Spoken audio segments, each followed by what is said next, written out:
Check my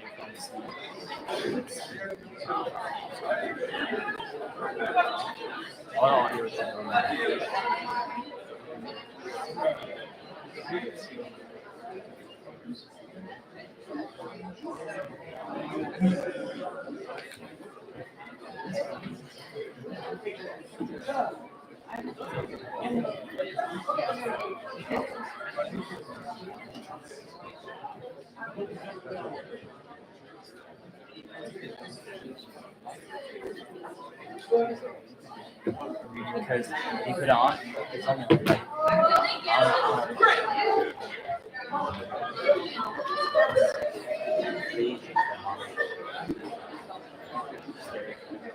Oh, good job. You remember the word. of course I know. Would you click it?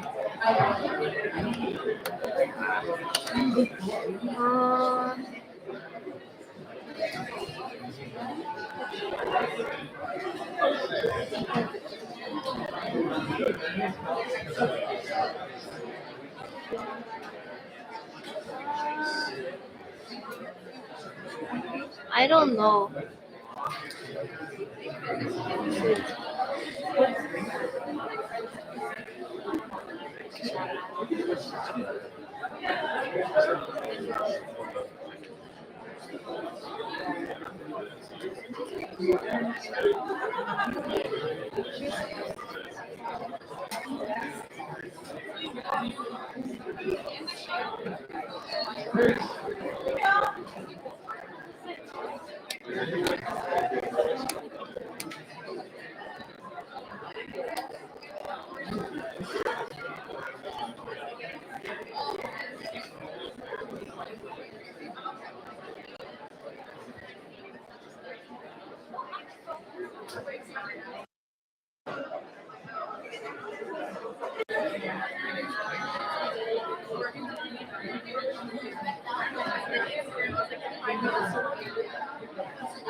Yeah. Oh, okay. Sorry.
It's live right now.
What?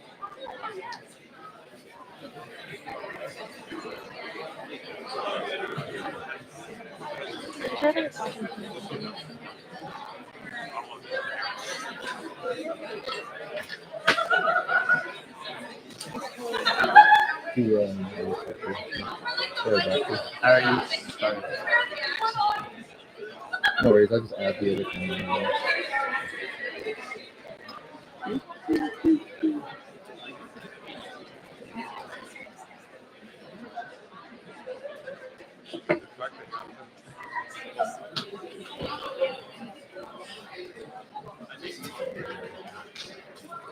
Like, I'm still be rocking and rolling and rolling and rocking and stuff. But it's right.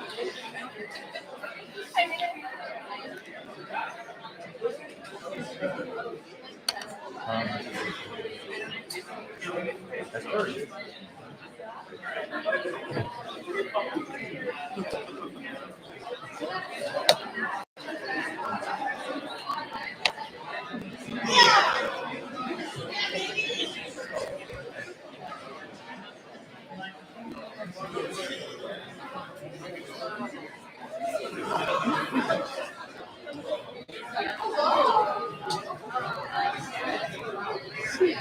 I don't know, the audience on the team is Listen, again, completely different.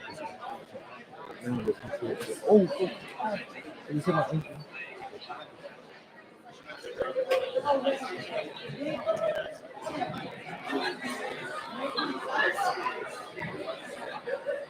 Okay, so many things I had to get. I think for the most part,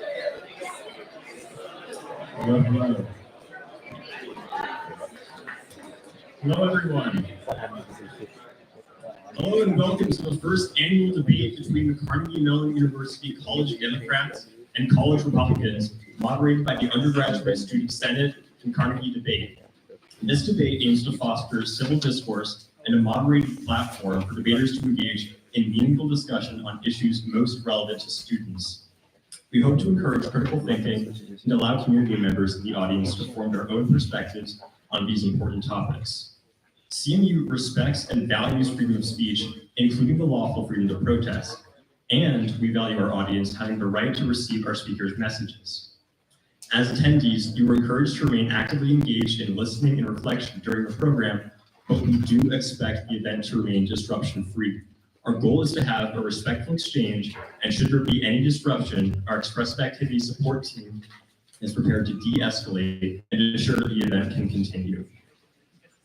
All right, so now we'll be introducing the moderators as well as the club leaders. I'm Thomas Sargent, and I'm our secretary for CMU Debate.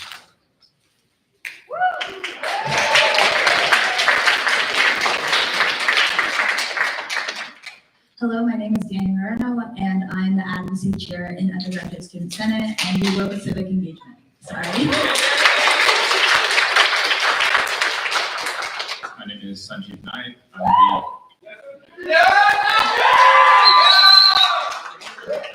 I'm the Senate Undergraduate Senate Operations Chair. I also want to make clear that Undergraduate Senate did not write these questions. We are here to help moderate because we believe in promoting civil discourse. You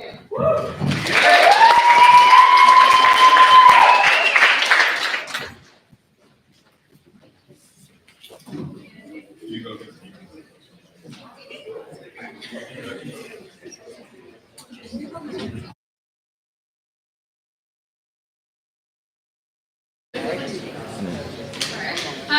my name is Avalon Suero, and I'm the president of the CMU College Democrats.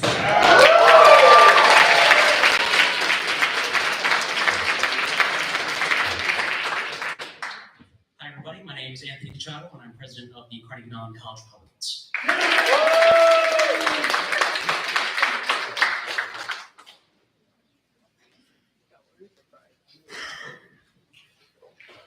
All right, so here's how this whole event is going to go down. Each team, the Democrats and Republicans, have agreed to abide by the following rules.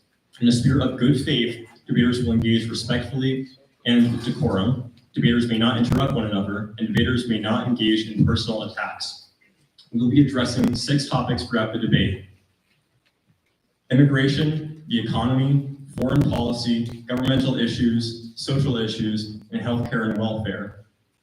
These will be sandwiched by opening statements delivered by the club leaders, not to exceed 2 minutes each, as well as a Q&A section.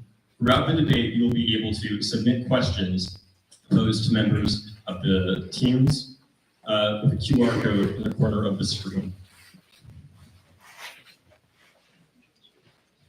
The timing will be 120 seconds, so 2 minutes for the opening statements, and for questions, the first debater will have 90 seconds to answer, the second debater will have 90 seconds to respond, the first debater will have another 45 seconds to deliver a rebuttal, and the second debater will have 30 seconds to deliver a rebuttal, plus any follow-ups at the discretion of the moderators.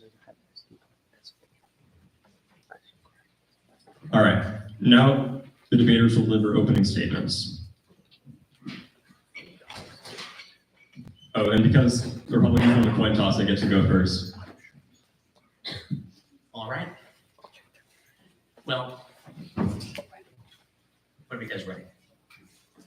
Well, I'd like to thank firstly the Senate and CMU debate for coming here and helping run this event, as well as the College Democrats for coming here and bringing to debate, and also for everyone here to come out and hear what both sides have to say in terms of our most pressing issues that are facing us right now. Last November, Republicans won across the country and across the ballot, winning over a large swath of young people. Young men and women between the age of 18 and 24 swung to the right with a shift of 14 points to Donald Trump among young men, and a shift of 14 points from 2020 among young women as well. Among the reasons that a lot of people did make the switch is because they trusted Republicans on issues like the economy, things like jobs, concerns that we have about our future and the prospects that we'll have when we graduate college. Republicans offer a solution on these issues, and we're starting to see a follow-through on many of these things in a way that they had promised, especially in the Senate and the House, to deliver on these things. In regards to what we'll see tonight, we're going to be coming from our own personal points of view. The Republican Party is not a monolith. There are a variety of views among the members of our club, and on the issues we'll be coming from those positions, and we look forward to engaging with the College Democrats as we go through all of these issues. We look forward to it.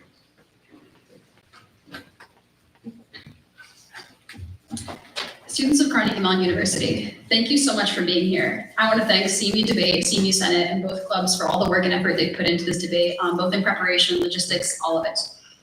We are here today to debate the CMU College Republicans, who supported Donald Trump in his re-election campaign and continue to support his party. No matter what their individual beliefs are, they chose to remain a part of an organization that has vastly been destroying our democracy, and this is not okay. As we speak, Trump and his cabinet of billionaires are tearing our government apart. Trump and the GOP are destroying the Department of Education, threatening the financial aid of students like us, and dramatically cutting funding from top universities. Trump has stripped international students of their visas, detained young adults exercising their free speech, and deported legal immigrants. Trump is gutting the economy with his idiotic tariffs, drowning the stock market, and toying with the threat of a recession to manipulate the markets. Trump has spent 18 million taxpayer dollars to play golf while his administration works to steal from disabled veterans and retirees. Tonight, the CMU College Republicans are going to try to convince you that they are normal, that they are nothing like the crazy Republicans over in Washington. They stand here and oppose Trump's decisions and claim they did not vote for him, but do not fall for it. Remember, this is your so-called silent majority. These are the people who painted the fence, who campaigned for Donald Trump, attended his rallies, and protested for him when Harris visited campus last semester. Their efforts helped make Donald Trump president. If anything here makes you mad tonight, I urge you to take action, organize, protest, use your voice, and stay informed. Now, let's see if the CMU Republicans can defend the destruction their president has brought upon America. Thank you for coming, and I hope we do you justice.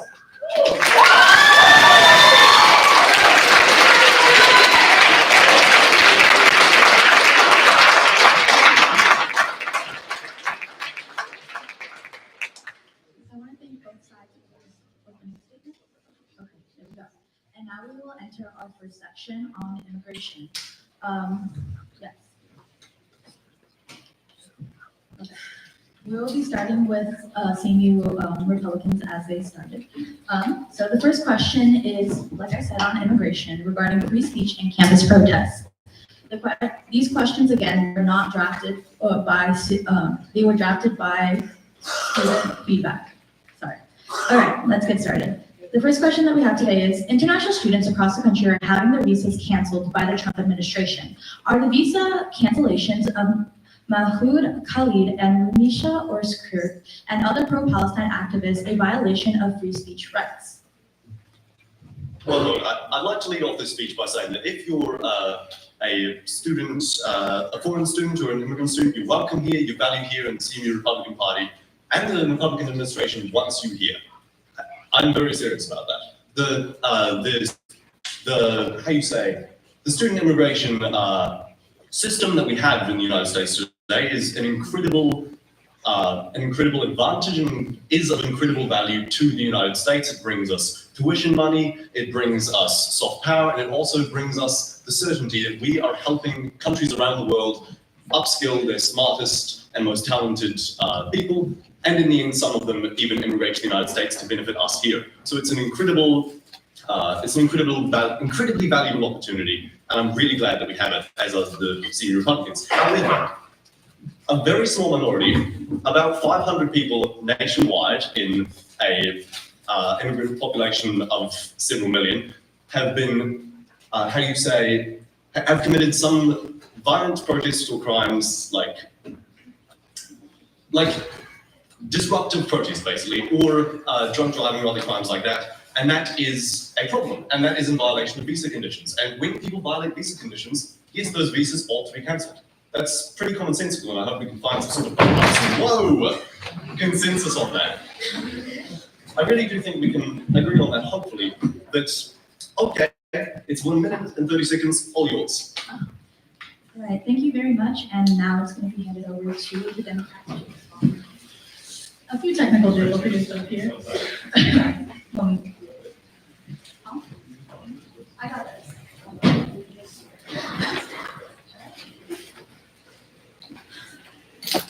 Can the Democrats see this properly?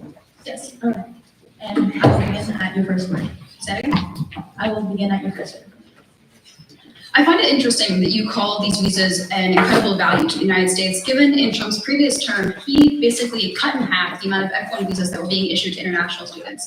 That is half the number of people coming to this country, coming here to learn, coming here to gain skills that they will then use to further the United States economy. What the Republicans don't like you to know is that when we have immigrants here, what happens is they actually produce GDP growth for the United States. Second of all, you say that these people have committed crimes. That is not the case whatsoever. This is a lie that they've been trying to peddle to all of us to make us feel more afraid. The people who have been deported, some of them do, yes, have some crimes. However, most of them have been protesting peacefully. For example, we have the example of the student who wrote an op-ed. I believe they were from a certain university, I don't remember which. And what they did was they just wrote their opinions, and then they were deported by ICE. There was detained by ICE. There was absolutely nothing to do with any crimes, anything at all. If you need a further example of someone who was not even doing anything regarding protesting or expressing their voice, there's a student from Dartmouth who had done absolutely nothing, had attended no recent protests, and had no criminal record, and was still detained by ICE. They are not choosing people because they merit being detained. They are choosing people because they disagree with what Donald Trump thinks, and that is how they are using immigration. They're weaponizing immigration law to suppress dissent. This is 7 CMU students. 7 of you have had their visas revoked. How is this okay? How can we allow them to do this to students who are here to learn? Thank you. And now we will be moving into response time. We'll do a little 40 seeking as well? That's correct. Okay. All right, those are some very good points and those are some very good case studies, but bring it a little closer to home. Of those Carnegie Mellon students you mentioned, the only one that I'm aware of that's gone to the media so far was not for free speech rights or First Amendment violations, it was for drunk driving. So I feel like there's a substantial difference there. At Columbia, which is where the majority of these visa cancellations have been occurring, the main issue was that they took over campus buildings and shut down the campus and disrupted other students' right to learn for weeks on end, which, yes, I do think that does merit a visa cancellation. The thing about it is, F1 visas and J1 visas, all of these, even green cards, have a little thing that you sign when you get one of them. And that little thing requires you to, you know, make little concessions like, I'm not going to disrupt the rights of other fellow Americans. I'm not going to publicly and violently disrupt the flow of commerce or people's ability to. For that response, Yep. we will now Fire be away. moving into rebuttal from the Democrats, which is 30 seconds. Hold on for a moment. I think you misunderstand the point of a protest. The point is to be disruptive. Even then, though, there is a process that people must go through before they are detained, and this involves due process. Essentially, it means the Fifth Amendment that every single person in this country has the right to be judged, be tried by a jury of their peers. You cannot just detain people and immediately judge them to leave. This is what is happening to Mahmoud Khalil, actually. If you check, he recently, this morning, a judge ruled that he can be deported. This is not following due process. This is not what the United States does for its law. In fact, this is just following what the president and the vice president have been peddling, which is, this is a direct quote, that universities are the enemy. They want you to not be here. They want to disrupt your Thank you for education. that rebuttal. We will now be moving on to the next question. All right, our next question regarding immigration is particularly in regards to deportation. Here is the question posed. What will Trump's deportation operation accomplish? Will there be any adverse consequences? Oh, does it start? My apologies. It will start with CMU Democrats. All right. Would you like me to repeat the question or? No, that's okay. All right. Go ahead. So in terms of negative consequences, there are many. I'm going to start off with a number here because that is one of the best ways to try and convince the Republicans. They used to be the the party of the economy. That does not seem to be the case anymore. If you were to deport the 10 million immigrants that are currently in the United States, that would result in a $1 trillion loss in housing. That is just housing wealth. That is not everything else. That is not all the other contributions to GDP. $1 trillion in housing wealth. Second of all, there's other adverse effects in terms of safety.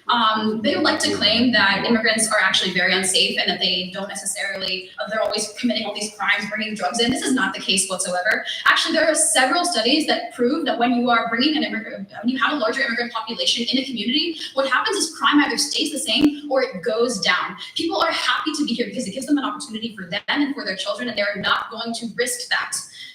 In terms of direct safety implications, you may not know this, but they have currently redirected several government departments to go after immigrants with ICE. This is the IRS and individuals who used to be going after child abusers who are now going after supposed illegal immigrants for petty crimes. Do you really want the people who are A, making the United States more money by stopping tax fraud, and B, going after individuals who are abusing children to be instead going off of illegal immigrants who aren't necessarily doing anything wrong? That's, what the fuck? Really? This is child abusers. This is what you prefer. I yield the rest of my time. Thank you. Response from the Republicans.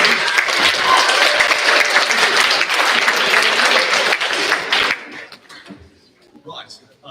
These are really good points from CMU Democrats, and we should address them all in detail. First up, yes, there's $1 trillion of value of housing demand to be lost. But look, you guys are all students. Who wants to own a house in their lifetimes? Can we get a show of hands? Yeah, lots of bloody hands. Okay. Look, the thing about it is, illegal immigrants make up they're estimated wildly because of course it's hard to keep track of population, between 2 and 10% of the United States. That's a lot of housing demand, and we have a vast housing oversupply. I think CMU Democrats will gladly tell you. A mass deportation effort is just about the only way that most of us are going to be able to afford a house in our lifetimes. That $1 trillion is $1 trillion in house prices that you're going to have to pay. Numbers are not just numbers, they matter a little. The context matters here. Also, I feel like we should go a little bit more in depth on this illegal immigrant crime thing. Okay, good stuff.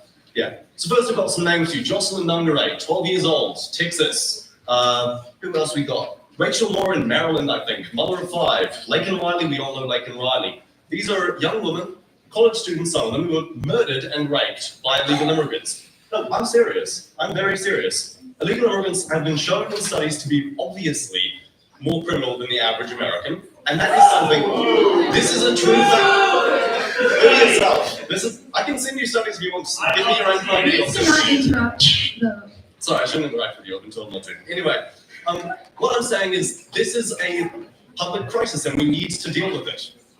I yield the rest of my time as well. Sure, let's do that. I would like to take a moment to remind you of the rules that we set at the beginning of this. Please do not be booing from the audience. I know people have different opinions, but we must allow for debate so we can have these topics discussed. Thank you. Immigrants are not taking your houses, they are building your houses, and if you kick them out, there will be even less houses there for you. Next,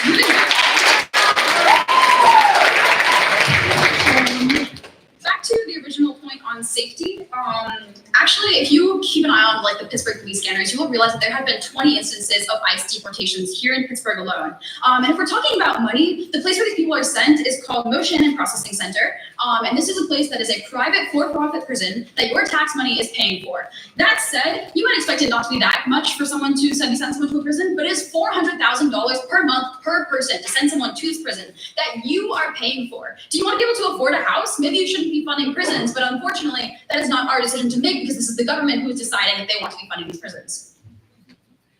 Thank you, and we now turn our responses back to.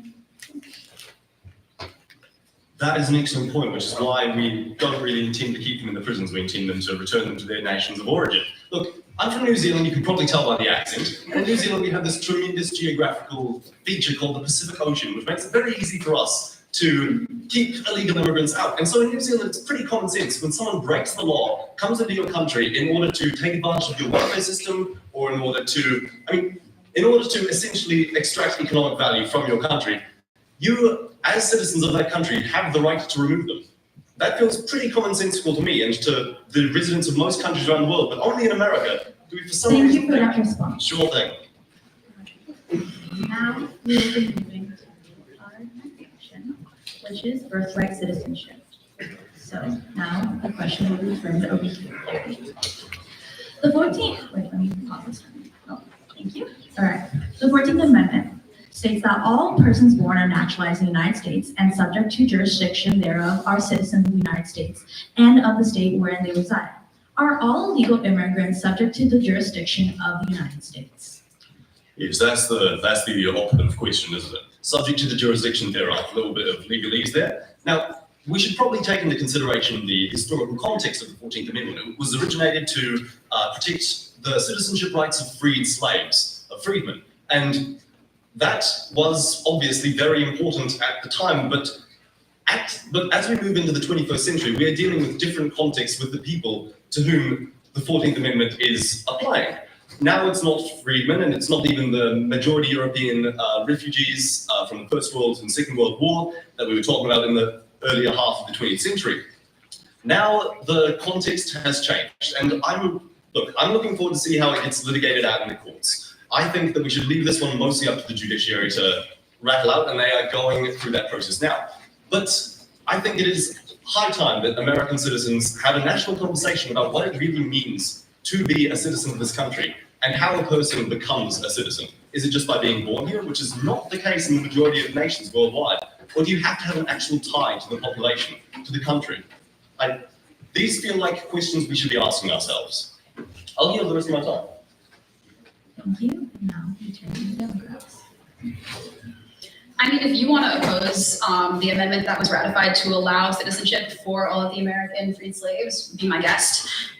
But actually, this point presents a very strong misunderstanding of how this will be worked out. It is not something that is worked out through the courts. The only way that you can get rid of an amendment is by a 2/3 majority in the House and the Senate, which you cannot do. No matter how far you send it into the Supreme Court, no matter how many executive orders Trump writes, you can't actually really touch this unless you want to go to the Senate and the House. But to talk about it a bit more, I was actually going to read the amendments, but you got to that before I could. A big argument that the Republicans have is that you have to be subject to its jurisdictions. And they seem to claim that that means that if you are an undocumented immigrant, then that means you are not subject to its jurisdictions, but that's not necessarily the case. If you just actually read the amendment, you'll see that it says that you are subject to the jurisdictions if you are born here. Finally, in terms of just the spirit of the amendment, it's incredibly anti-American to argue that you don't get to have citizenship just because you are born here. This amendment has stood for 127 years. It has never really been an issue until now because Trump is using it as a way to hide the fact that he's just promoting racist legislation in our America. This is a strong example of pulling up the ladder where individuals who have gotten citizenship in the country try to come and then immediately remove all other ways for other people to get here. And it kind of just is disappointing because after all, America was built as being a melting pot. And if you're trying to stop other people from getting here, then why would we even, that totally denies all of our history. There's a lot of actually like logistical issues with this as well, including like what about the children of individuals who are here legally, but I'm out of time, so we'll have to get to that later. Yeah, absolutely. Okay, these are also all great points, lots of great points coming from this side, but I feel like for one thing, this betrays sort of misunderstanding of the civics. It is actually, yes, it is the purpose of the courts to litigate and determine the meaning of the Constitution and its amendments. That is their express purpose. Yeah, that is, when it gets litigated out in the Supreme Court and they come to an eventual decision, as it's slowly climbing the ranks now, we will have a redefinition or a security definition of the 14th Amendment. That's just how the courts work. Now, sorry, I should get back to the birthright citizenship thing. Like, you're saying this is un-American, but the vast majority of nations worldwide practice some form of jus sanguinis nationhood. Like, most countries don't practice simple, you come here, you have an anchor baby, you're now a citizen, and your kid is now a citizen. Most countries don't practice that. All right. I'm not saying we're like most countries. I'm saying it is American to have birthright citizenship. And I guess the true, victims of revoking birthright citizenship would be the children involved. That would basically create a subclass of Americans who are here as children of legal immigrants who don't get the citizenship themselves. At the end of the day, this would actually result in a $3,000 tax on parents because they have to go through the process of getting citizenship for their children, even though they themselves have temporary or permanent legal work status here. It is not okay what you're doing. Thank you, and that concludes our section.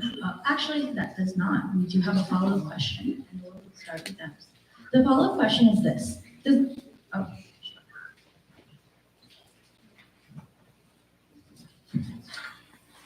Okay. After further discussion, we're moving on to the next question. All right. Thank you very much for bearing with me. Now, we're moving on to the next section, which is H-1Bs. This will be directed towards the Democrats. First to start. All right. Do H-1B visas harm American workers, and should they be expanded?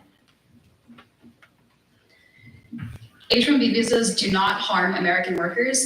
In fact, if you look at the actual unemployment stats in certain industries where H-1B visas and current actual positions where H-1B visas are very common, you will see a lower level of American unemployment because at the end of the day, we often have very different skills from immigrants who are coming here to work, and they actually complement each other, providing higher GDP growth in general. At the end of the day, these jobs are not replacing other people's jobs. They are working together. The immigrants who are working here bring massive GDP increases in general to this country. If you actually look at it, these aren't just any people who we are letting in at the end of the day. The H-1B program is specifically for highly skilled individuals working specialized jobs. Before the actual necessary requirement to get an H-1B is a bachelor's degree, but because so many people want them, you often see people with master's degrees or PhDs being up here. There are no adverse effects to the workers already working in these companies, and the company actually has to verify that this is the case before they can hire an H-1B visa or H-1B individual. If you look to the tech and med space, 44% of medical scientists are actually foreign-born, and there are 42% of developers that are foreign-born. These are people who are helping advance American research. They are helping advance our medical systems. And you really want to decrease the amount of people that we have here? I will not debate whether or not we should increase it, but I think we should definitely not decrease it. Now I turn it over to. All right, that's some good context, but I think it's being a little selective. I'm going to add a little bit more context, mostly from the National Bureau of Economic Research. So I'm just going to read off some statistics here. For every 10% increase in H-1B visas, according to the US government here, studies, wages in these sectors decrease by 4%, and employment of native-born workers decreases by 10%. It's also, I mean, who here is in computer science? Anybody? Yeah, CMU, we love that, yes.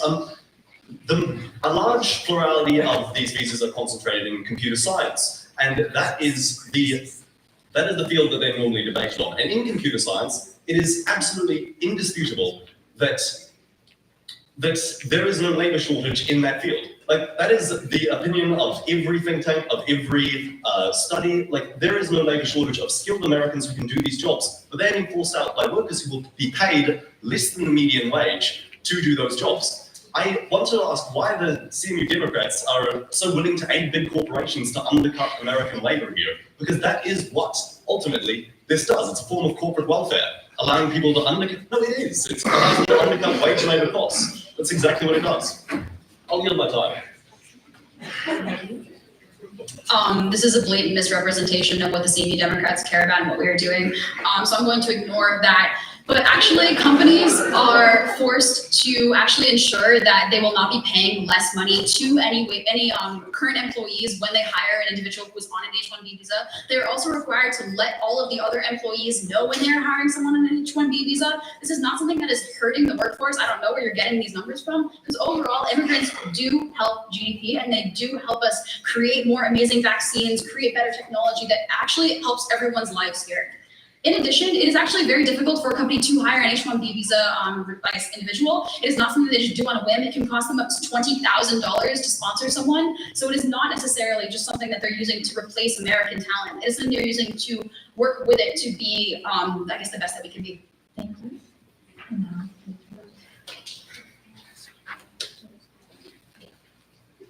All right, absolutely. I feel like a couple more statistics are probably in order. For one thing, in computer science jobs, estimates are that 27% of the H-1B visas granted are fraudulent, as in based on fraudulent data. As in the people, no, I'm not kidding about this. This is just the facts. These are the US government estimates. 27% in computer science, among those with bachelor's degrees, 34%. In HR and accounting, 42%. This is essentially no more, and sorry, when I'm saying fraudulent, I'm not meaning that the H-1B applicants are lying about their credentials, although some are. I'm more meaning that the corporations who are hiring them are, okay, yes, sure thing. Our next subject is the economy.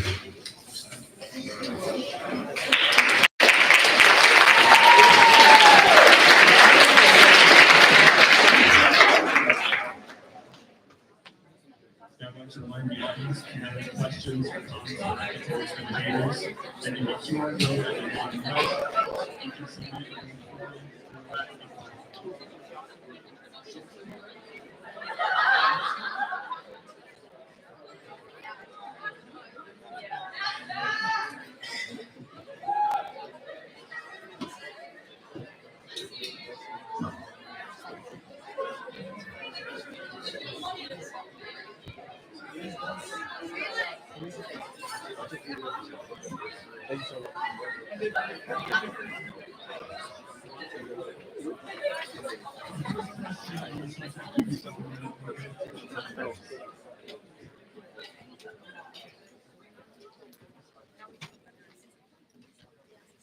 Our first question is on the subject of housing.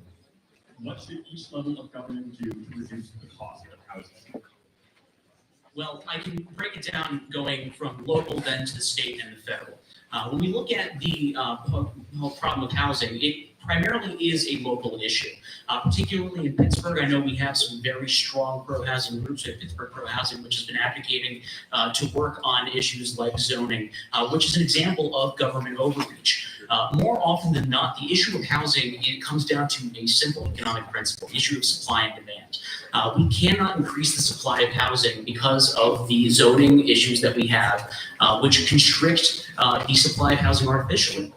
We need to look at the local level at ways to pull back on government overreach in zoning regulations and looking to subsidize housing development, which in itself increases the housing cost. At the state level, we can look at ways that we can work to support those localities in creating better zoning regulations and helping move government out of the way and create greater housing supply. Ultimately, at the federal level as well, we have the options of federal lands. Not all federal lands are nature preserves. In California, we have an example. There's a beautiful piece of property that we could develop into multifamily housing. There are options for us to create greater housing supply. And this issue impacts, above all people, us as young people going out into the labor force and graduating. We need housing. And ultimately, the issue is government being in the way. Thank you.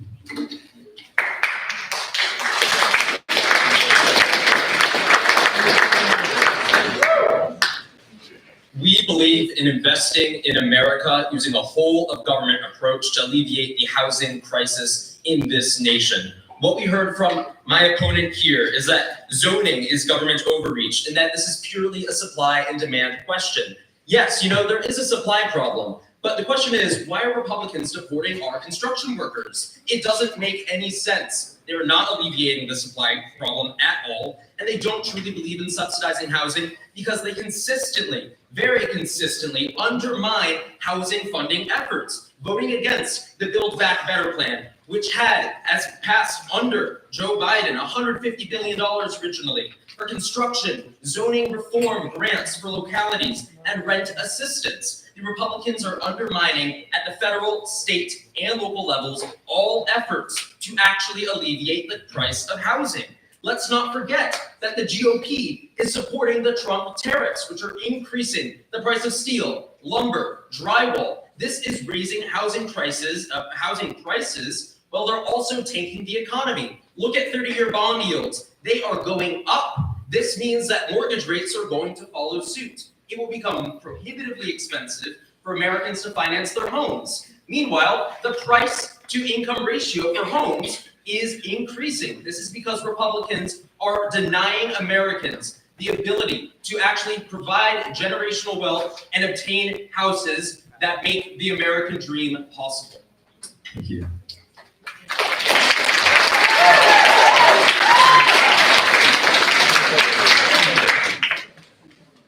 I'm glad that we can agree that zoning reform is an important part of making this happen. But ultimately, you invoke subsidizing housing, putting government money into the program. But that money comes from somewhere, and it comes from our taxpayer dollars. These people that are struggling to afford houses have issues with the ability to afford it at the outset. And more likely than not, if we were to institute these sorts of programs, their taxpayer money would be going towards that. We're talking about doubling down on the costs that come to these people. We need to be looking at solutions where government's getting out of the way and not putting more taxpayer money into the problem. Because if we can fix the problem without spending money, why wouldn't we do that? Why wouldn't we keep the money in your pockets so that by the time we build more housing, you're able to buy those houses? Government is not the best steward of your money, you are.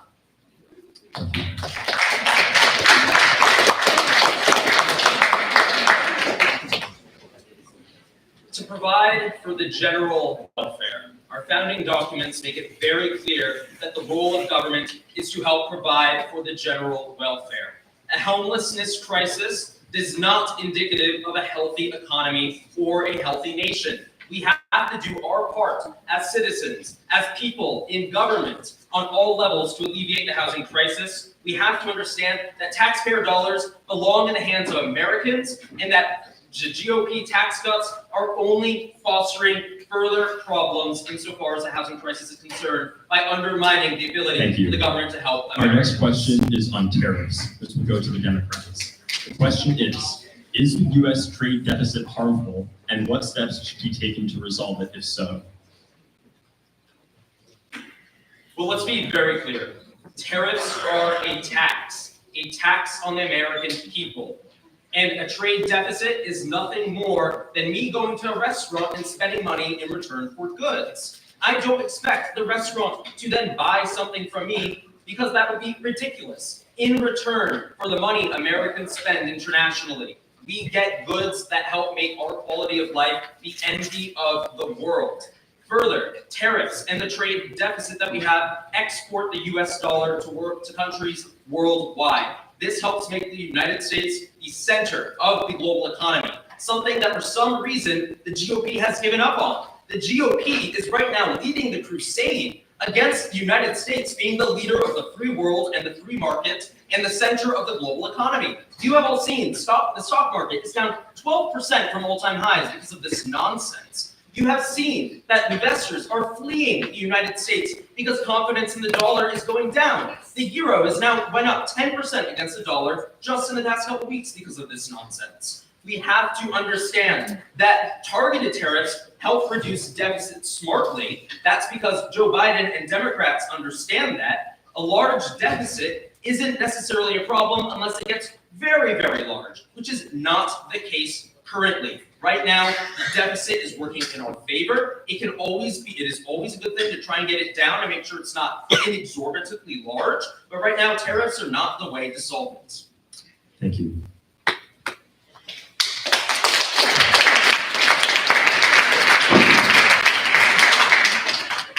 Well, as I mentioned earlier, Republicans are not a monolith.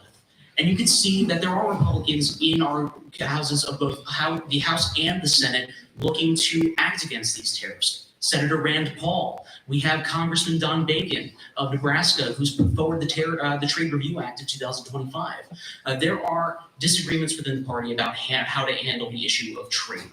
We can both agree, it seems, that free trade is a good thing. Free trade brings prosperity where it goes, but more often than not, we have countries that are engaging in the usage of tariffs against us.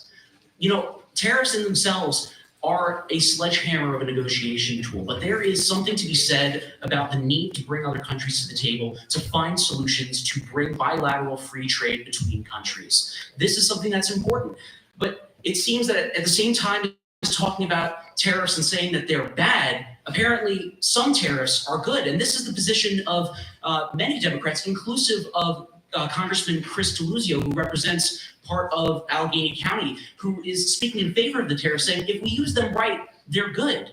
So it seems to be that, tariffs in some ways are bad, in some ways are good, but there isn't consistency in that argument. It's, free trade is something that both parties used to have a consensus on, and I think it's worth discussing ways that we can try to find that consensus again. Yield my time. 45 seconds.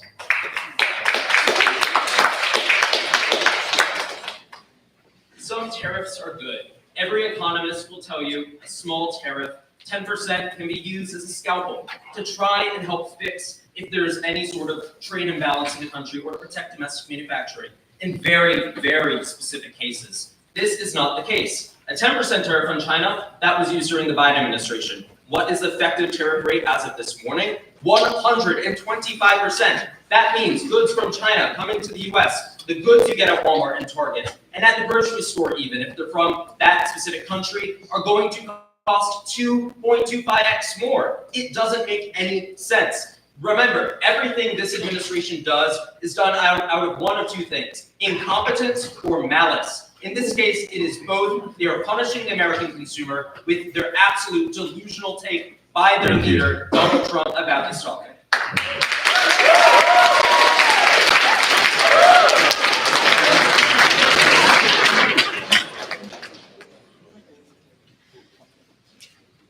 Well, here we go back to, again, the some tariffs are good, but if you, ask economists at the same time, you look at the problems that are caused by tariffs, there are price increases. And that's a reason why some Republicans are making an effort to move against these tariffs. I dig back into, again, the fact that there is this conception on the part of the Democrats that if we use some of the tariffs, they'll be good, but if we use more of the tariffs, they'll be bad. Which one is it? Are tariffs good or are they bad? And I think there used to be a consensus, and there still should be a consensus that they are bad. Our next question is on the national debt. It will go to the Republicans. The U.S. has run a budget deficit every year since 2001. Is the national debt a problem? If so, how big is it? And what steps should be taken to resolve it? Well, it's certainly one of, if not the largest issues that we face. When we spend money as a country that we cannot afford out of our revenue, we are banking not on the future of the people that are in government right now or their children, but our generation and the generations after that, we are the ones that foot the bill when the bill comes due. To give you an idea of how much we are increasing the deficit each day, it increases $6.6 billion. Every person in the United States holds the responsibility for about $110,000 of the US national debt. When we look at the sustainability of this, there may be the argument that we need to increase revenue, but we are running record high revenues in this country. It's not a revenue problem, it is a spending problem. And sure, there are areas that we need to cut, like the military. There is concession to be made there. But we also need to look at other areas where there's waste, fraud, and abuse in areas like our entitlements, which make up 40% of government spending in the United States. We need to be serious about finding ways to keep these programs intact while looking at ways to cut back on spending that we genuinely do not need to have in this country. Because like I said earlier, this is our future that they're betting on with our dollar. They are comfortable spending our money because it's not theirs. So if we want to be serious about cost of living issues going forward and the serious problems that would happen if we ever defaulted on that debt, we need to be looking at reducing spending in this country.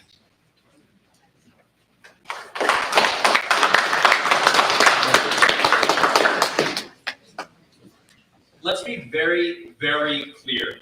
The GOP serves billionaires, not the people. This is made evident by the recently passed budget framework by the GOP-led House of Representatives that gives billionaires a $4.5 trillion tax cut.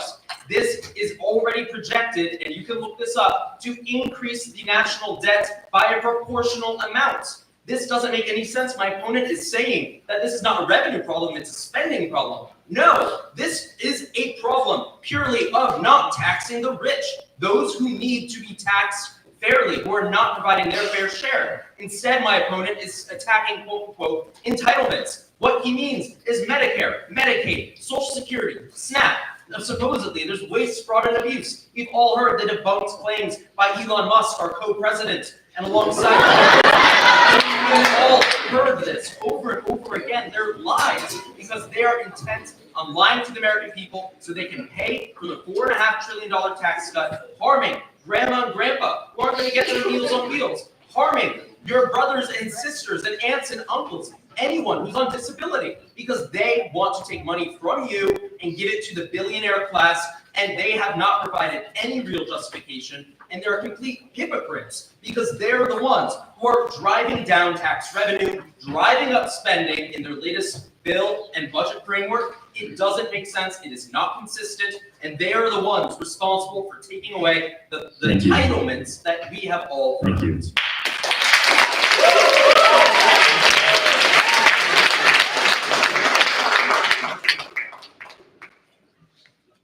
When we talk about taxing the rich, if you took the wealth of the top 1% and used that in of itself to fund the government, you can only do that for about 7 months. It is a spending problem, and we need to get down to the reasons that we have these problems. We need to reform some of these programs. Yes, we want these programs to be around for us. We want Social Security and Medicare and Medicaid to be around for our generation. But right now, it's insolvent. By 2030, the Medicare and Medicaid programs, as well as Social Security especially, will not be able to foot the bill for what it needs to do by current requirements. There are reforms that need to be made that will allow these programs to be around for our generation, because right now, sure, they are around for the people that are receiving them right now. But if we're talking about receiving those benefits back, we need to find ways to make those programs stick around, because they aren't right now. Thank you.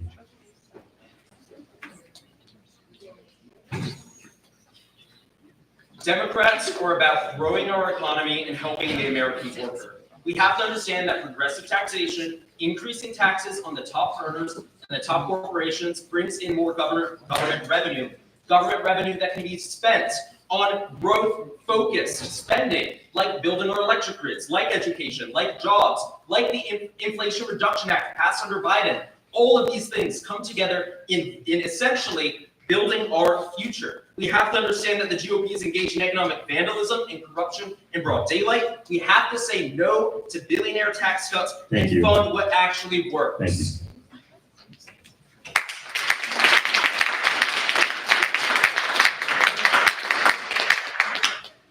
All right, our next topic is foreign policy.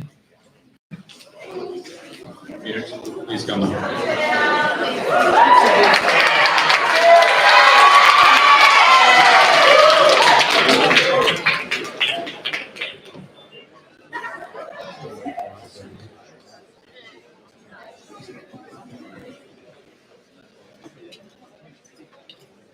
first topic. The first topic is going to be on Gaza. How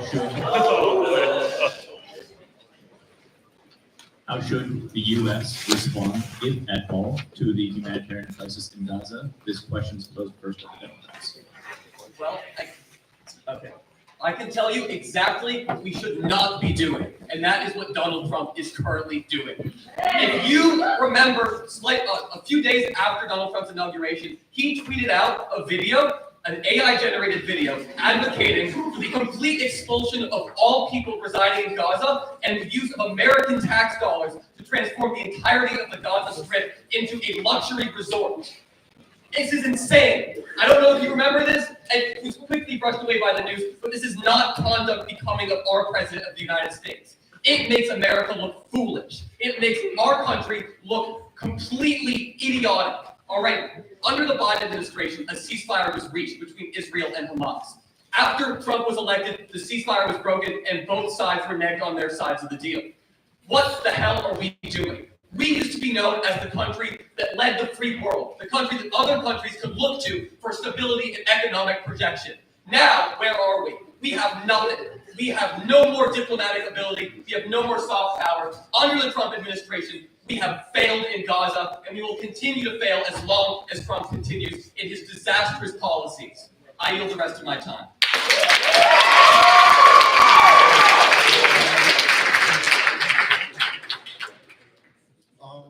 I personally think that President Trump's approach is definitely not normal. I'm going to definitely concede that. The truth socials about the Riviera of the Middle East, I don't think we should take that seriously. I doubt there's going to be casinos in Gaza. I do want to look at what is being done, right? Because I think the best thing for this entire, instead, humanitarian crisis is for the war to stop, right? We can acknowledge it doesn't really matter how it gets done as long as it gets done. We're going to focus on the solution, and the solution is going to be in cooperation because people have been very anti-Israel with their sentiment. Israel will not stop fighting unless they feel, their leaders feel that they have security. This will not happen without the cooperation of Egypt, Jordan, the UAE, and Bahrain, similar to what the Abraham Accords provided, because we know that the Middle East is a very explosive and volatile region, and we need actual policy for the long term. Repubs being in Saudi Arabia is the best way to actually make agreements formed. And I agree that for the Palestinians and Israelis that were both attacked, the best way for this to happen is through diplomacy. Another thing that I want to touch on is that October 7th sometimes gets misrepresented as something less than what it was. This was Israel's 9/11, except the people stayed in the tunnels and they were kidnapped for multiple years on end. I want to acknowledge that and understand that both sides are coming from a huge place of hurt and a tremendous deal of controversy, and it's very complicated. Thank you. 45 seconds. This issue is incredibly complicated, and it deserves the utmost respect. But I will tell you what is more volatile than this issue, and that is Donald Trump and his handling of this issue. It is absolutely disastrous. Do you think that Donald Trump is handling this issue to the best of his abilities? Honestly, I think so, because his abilities are so limited. Let me tell you. Do you think that either Israel or Hamas is going to want to negotiate with a country such as the United States that is being led by a vandal and a bandit such as Donald Trump, that cannot be trusted on any of his promises, that will continually back out and renegotiate deals? Do you think that any country is going to want to engage with that? Do you think that any meaningful progress on this issue is going to be made while this country is being led by the absolute idiot that is Donald Trump and being led by the Republican Party, which unwaveringly supports it in the House and the Senate? Thank you. 30 seconds.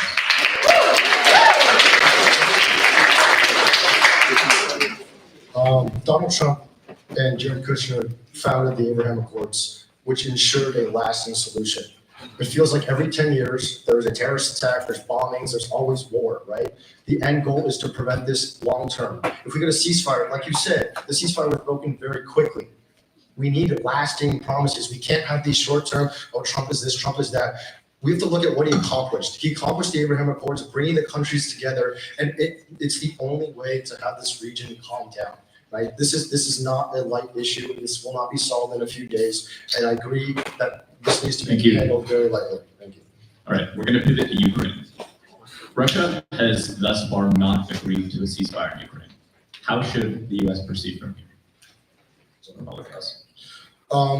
I'd like to start by saying the display in the White House with President Zelensky was really viral and it got a lot of attention, but it represented something that was a huge disservice to the foreign policy of our country. And this was the imbalance that we had. Joe Biden unfortunately didn't speak with President Putin for 3.5 years. And when you're fighting a war between two sides and the aggressor is not spoken with or negotiated with, I believe that's a problem. Steve Witkoff is currently in Moscow right now, working out a deal. They've already had an energy infrastructure ceasefire, which protects the Ukrainian citizens first and foremost, right? We don't want, in any war, we want to limit civilian casualties, and this ceasefire helped to do that. Another thing that we want to have and acknowledge is the red lines that Russia has purposely put down. Since the end of World War II, there are nuclear red lines, such as giving Ukraine, a country on the border, intercontinental ballistic missiles. Biden's Pentagon issued a report saying there was a 50% chance if we issued Ukraine these weapons, there was going to be a nuclear response from Russia. I want to talk about responsibility. I don't think that's very responsible. We all know what happens when nukes are sent into the air. It doesn't end very well. The last thing we're going to be thinking about is any kind of conflict here and there. And finally, I want to say that full support for Ukraine involves ending the war. As long as we do that and start tapering down the support for them, we will ensure lasting peace in the region. If you want to talk about negotiation, let's look at how Trump is handling negotiations with Putin. I don't even know where to start with this because it is ridiculous.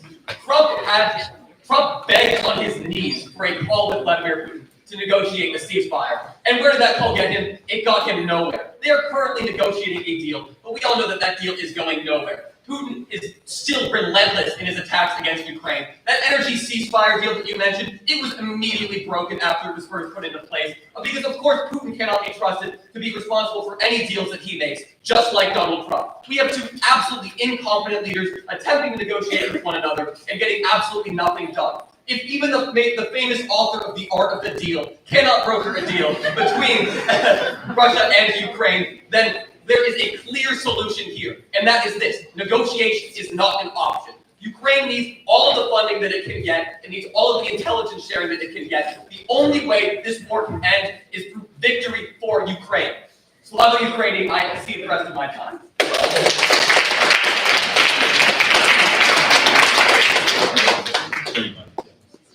As much as I would genuinely like for Ukraine to push Russia outside of the territory when Russia invaded in 2022, that is not feasible. The reason why is, like you said, Putin is currently, he's not relenting on his attacks. The only way this will end is with a lasting ceasefire. And if your policies go through, I'm not accusing of you wanting this, what's going to happen is more and more Ukrainian and Russian men are going to die, right? Civilians are also starting and have been attacked. The prolonging of this war means more death. I don't think that's what you want, but that is what will happen if the Slavo-Ukrainian, that kind of rhetoric is pushed forward. We need to find a diplomatic solution because, like you said, if Putin is not to be negotiated with, that means he's not going to stop the war, right? So you have this prisoner's dilemma between negotiating with him or the war continuing and millions more to die. You want to talk about saving lives? I will tell you about saving lives. Trump has blood on his hands. After his inauguration, Trump ended intelligence sharing with Ukraine in many serious sectors. That caused serious damages to Ukraine's ability to target Russian artillery and ammunition storages. That led to actual Ukrainian lives being lost on the front line that could have been prevented. That blood is on Trump's hands because of his ending of support for Ukraine through intelligence sharing. And as well as that, he has ended billions of dollars worth of funding for Ukraine through actual industrial manufacturing of American. Okay, I can go on forever.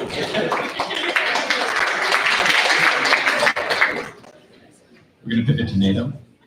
The question is simple: does NATO provide value to the U.S. today? Absolutely. Despite what Trump and the Republican Party would have you think, NATO is critical for the security and success of America. The American liberal order requires it to lead the free world as the head of NATO. But where are we right now? We are cast astray from the rest of NATO. Where are our allies? They're looking to each other. They are leaving us behind in the dust because we have shown that we are irresponsible and untrustworthy in dealing with the pressing security issues of the time. We have terrorized our allies. We have threatened to leave NATO. We have done all these terrible things to the countries that we have historically shared ties with, countries that have fought with us in the Vietnam War, in the Gulf War, against the war on terror. These countries that have led with us in the entire world. But now, because of our threats to leave NATO, of our treatment of these countries through tariffs and other terrible actions by Donald Trump, we are being left behind, and NATO is moving on forward without us. NATO allows America to project unprecedented soft power across the entire world. It allows these other countries within NATO to focus on economic developments that lead directly to increased trade and increased economic growth through foreign investments for America and American business. It is a reciprocal gain from both European countries and America. We need NATO just as NATO needs us. Everyone benefits from America staying within NATO and staying strong through NATO.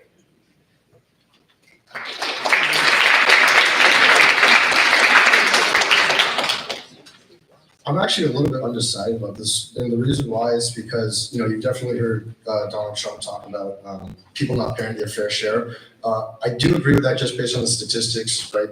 First and foremost, NATO is it's a treaty between the North Atlantic countries. It's more of a military guarantee than anything. And one of the requisites is that each country in the treaty has to pay 2% of their GDP on, spend 2% on defense. Some countries weren't doing that. They are now. Trump called that out, and now they're doing that. One thing I also do want to kind of examine is the purpose of the allyship. This was created after World War II to prevent against the Red Scare and the rise of communism. This was most prominent in Russia, the former USSR. I'm not sure we need to protect against communism anymore, as that threat seems to be pretty contained. There's one thing that I do want to posit. The longer there's security guarantees for these countries, the more defense contractors make money, and there's a huge lobby around in Washington to keep US and NATO for this very reason. Now, I do think the global security is very important. However, I think eastward NATO expansion beyond, like what you said, Vladimir Putin is hard to negotiate with. He reneges on his promise. Guess what? We did too. You know, the famous not 1 inch eastward, and then we had all the Baltic states, and then we want Ukraine too. It's not very indicative of a good world order if we keep reneging on these promises. Thank you. 45 seconds. The countries that joined NATO chose to join NATO of their own free will because of the security threat that Russia posed. It was of their own free will.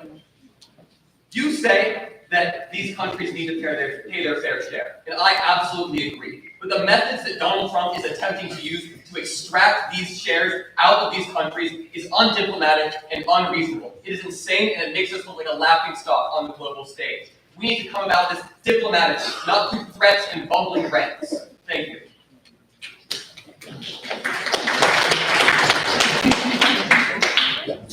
One of my very good friends on the cross-country team, he's being stationed in Belgium next year as part of the army. It's very clear that our presence across the world is felt through NATO. And so to say that there's less security guarantees as a result of this, again, like I said at the beginning, I'm undecided, and I think we need to look at this. Right? We need to look at why wars are being caused. I'm not going to go to any extremes on either side. We need to acknowledge it, right? Because at the end, we don't want wars to just and firefights to pop out in the middle of Europe. So this is the best way to look at that. All right, thank you. Finally, we'll be discussing the Paris Climate Accords. In particular, the question posed is, what responsibility does the United States have, if at all, in reducing climate change? This question is posed to the Republicans first. Yeah, I actually view just a little bit of a bigger problem. One is that the Paris Climate Accords that President Trump pulled out of both his first and second term is that it's super demanding on the economy, and it slows down a lot of growth. The reason why is it requires $100 billion pot to be put into these developing countries that don't emit much carbon or CO2, which is one of the biggest metrics that the climate reports looks at. One of the biggest reasons why Donald Trump won this election was largely due to, I don't want to say failures, but failures of the Democratic Party to do things such as have low energy costs, and this is caused by artificial constraints on our energy infrastructure. Gas was expensive, and so was energy prices at home, which is why I believe that outcome happened. But I'm from California, and there's a lot of local and statewide regulation on drilling and offshoring. The price of gas right now in California is around $6. Why on earth is it $6 if that's where most of the gas is coming from, and from Alaska, compared to the middle of Pennsylvania where there's much less infrastructure? It's very simple. It's a governmental issue and it's a governmental overreach.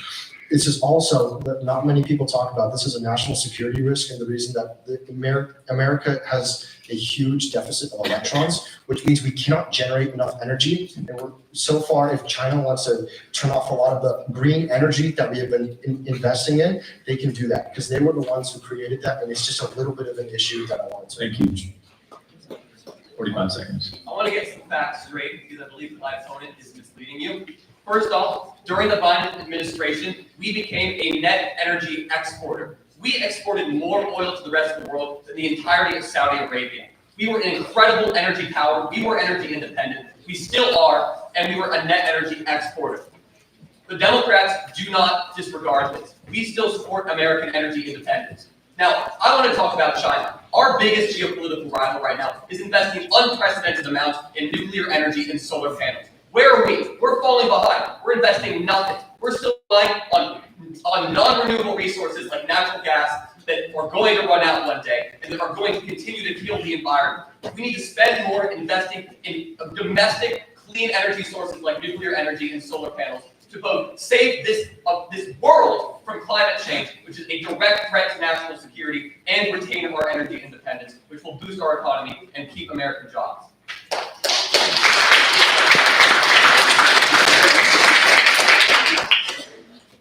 Yeah, first I think we should, the US has and will continue to be the #1 export of oil. That's because we have the largest infrastructure, even more than Saudi Arabia. Until about 3 days ago, I was very bullish on the idea of nuclear. And then the hypothetical my friend posed to me is, we've never seen this happen. I'm assuming you guys have seen the movie Oppenheimer. What if we dropped a nuclear bomb on a nuclear facility? We don't know what would happen, right? This is a super extreme scenario, right? But we need to focus on the handling of clean energy. And we do need to acknowledge that if China is building all of this, they're still the #1 polluters in the world. So while they're building considerable clean energy, they're still fracking quite a bit as well. So. Okay. I was not expecting that to go that direction. So I'm going to say that if nukes are dropping on this country, we probably already have a lot of other problems going on. Specifically being lost on nuclear power plants. Okay, I'm going to talk a bit more about. My time is almost up already.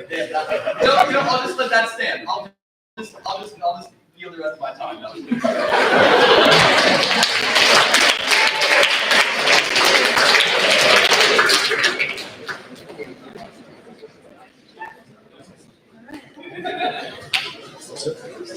Okay, now we will be moving on to governmental issues.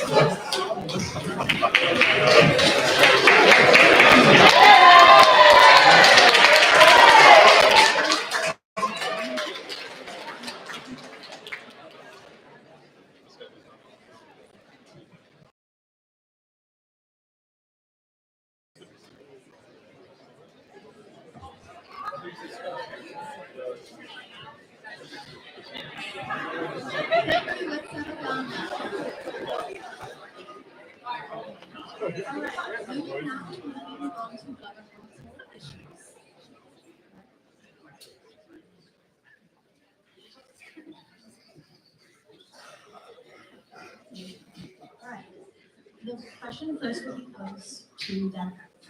All right. On governmental issues, we will first start on DOGE. The question is, what the best way to reduce bureaucratic waste and redundancy? Thank you, moderator. I'd like to thank everyone for being here today. DOGE has a mission that on its face makes sense, government efficiency. But the problem is that this is being used as a vehicle for what is the heart of the Trump agenda, which is Project 2025. Many of you might be familiar with Project 2025 when Trump lied about it on the election trail when he said he had no idea what it was. Russell Vought, the architect of 2025, is currently leading the Office of Management and Budget, which is leading a lot of these cuts. A self-described Christian nationalist, right? Basically, what DOGE is doing is wantonly running through all of these government offices and just randomly firing people for no conceivable reason, with no due cause, just completely randomly, and then hiring them up a week later because it turns out those people are doing good work in our government. There's absolutely something to be said for cutting spending that is fraudulent, cutting spending that is going to waste. But what DOGE is doing is not that. DOGE is just a vehicle for Trump and his cronies to just completely make a mess of the government and play around with their little toys, right? What DOGE is doing is taking just a complete wanton approach to government. It's taking the Silicon Valley move fast and break things approach to government, but when you break things in government, people die, right? Do you trust Elon Musk with your data, with social security numbers, with addresses, with financial records of people in the federal bureaucracy, with citizens? It's ridiculous. It is not only is it ridiculous, it's illegal. And I want to thank you. Now moving over.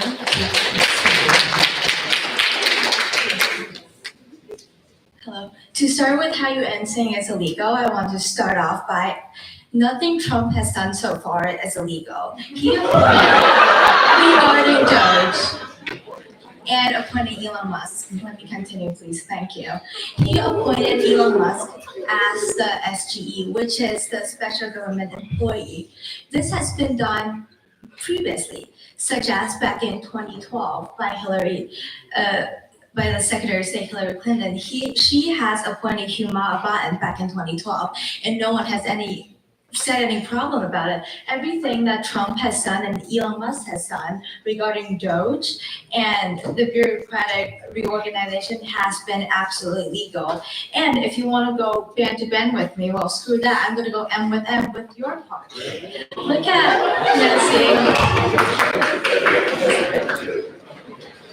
Look at Nancy Pelosi back in 2022. She used so much confidential information with her husband to facilitate her trading stocks, such as tech stocks, such as NVIDIA. She made so much money from that. How is this legal? And let's look at the waste that the Biden administration has put. He has spent annually around $181 billion wasted on corporate welfare, which includes subsidies and EVs, power companies, semiconductors. Those are big corporations and companies. They do not need more money. Small business need more money, not big corporate. Thank you. I do want to close a reminder.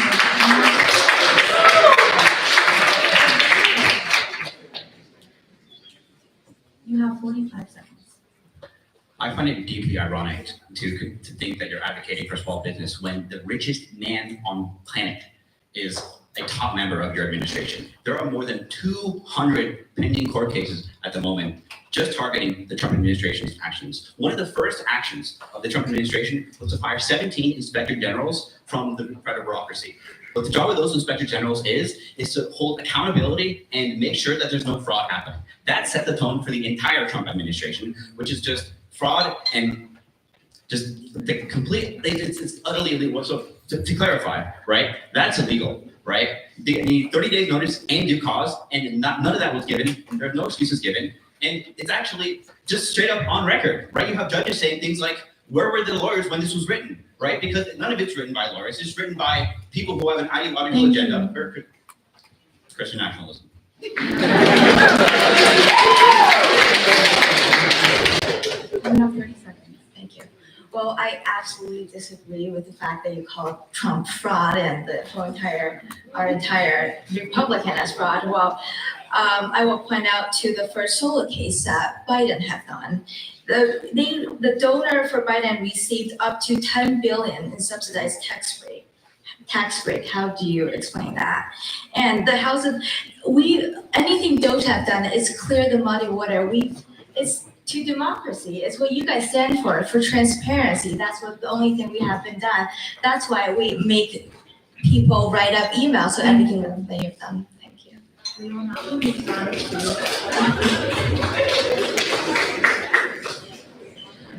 We will now be moving on to our next section regarding cuts to the Department of Education. Proposed towards the Republicans. The question being is this: should the Department of Education exist? Thank you. I would vote for no. Well, there's reason. So our party's main idea is to cut down government spending and to make the government. I think this should be on the state level, and we could cut down Department of Education, but like say the Department for Financial Aid, it goes to other departments. It's not completely gone. And I don't think a top down is a good tactic. I think education especially should be down to the state level and for parenthood. We are a country, however, our name is still the United States of America. I think to have American democracy and freedom of individuals, this fee should be down to a state level issue instead of an entire governmental issue. And we should also give more power to parents and not just the federal government, because education is not a one-size-fits-all situation, and it looks like the Biden administration has not been working because you've been put so much money into the Department of Education. However, centralized test scores are not raising or going down, and kids are being more polarized. The gap is getting bigger and bigger, and clearly, with the government spending more and more money, and the Department of Education is not working. All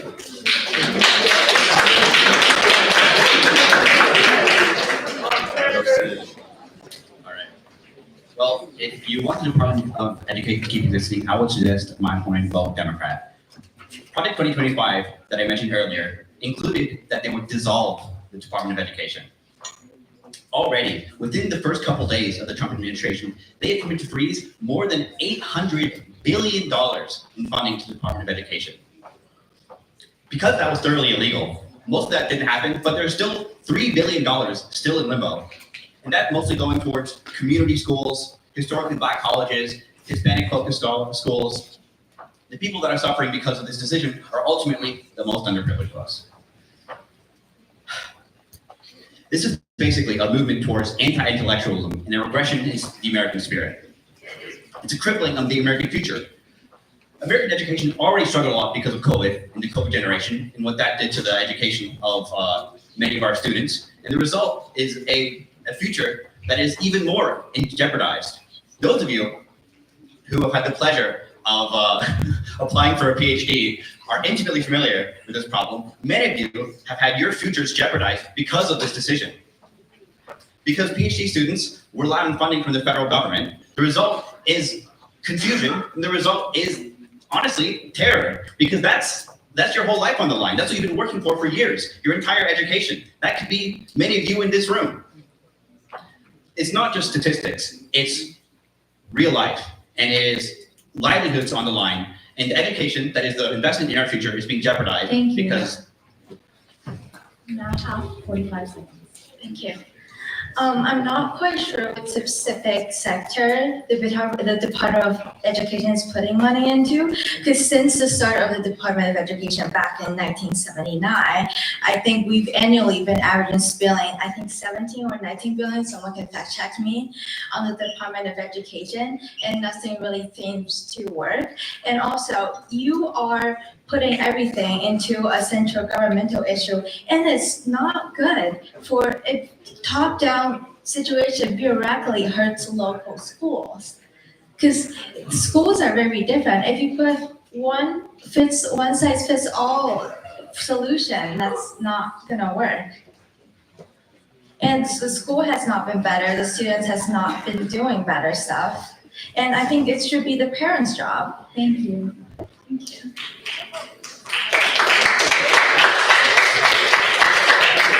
You now have 30 seconds.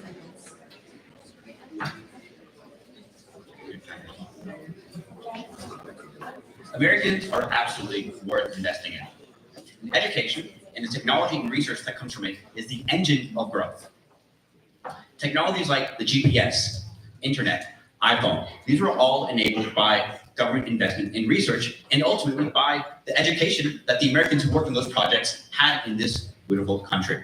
The result of cutting education would be a crippling of our future for decades and decades and decades to come. We will now be moving on to another section, financial aid and how it applies to college students. This question will be posed to the Democrats. All right. The question is, what should be the future of Pell Grants, work study, and federal student loans? Well, what I can tell you is that Trump tried to cut all of those. Thankfully, because we have a strong set of institutions in this country, Pell Grants survived, because ultimately the president does not have the power to unilaterally cut funding that Congress has agreed to go through. The result is that if Trump gets his way, there will be like all of these student loans, financial aid of your fellow students, none of it will happen. Education is the engine that allows for upward mobility in this country. It's what gives opportunity. It's what allows lower income people to have a future, to buy houses, right? A good friend of mine who her dream, what she told me in high school, was that she wanted her house that has stairs, right? Because of the education, the publicly funded education from public universities like the University of Houston. The result is that now she can do so, right? Without education, the result is a stupider country, a country full of people like Donald Trump. The result is ultimately that if you don't provide the opportunity for lower income students through programs like the Pell Grants to get the education to go to beautiful universities like Carnegie Mellon and even a lot of state schools that are publicly funded, if they don't get the opportunity, then they'll end up in poverty for what is likely to be the rest of their lives and their children, and the result is in America that's in poverty. Education allows for those people to have their way and to have the future that they need. Thank you.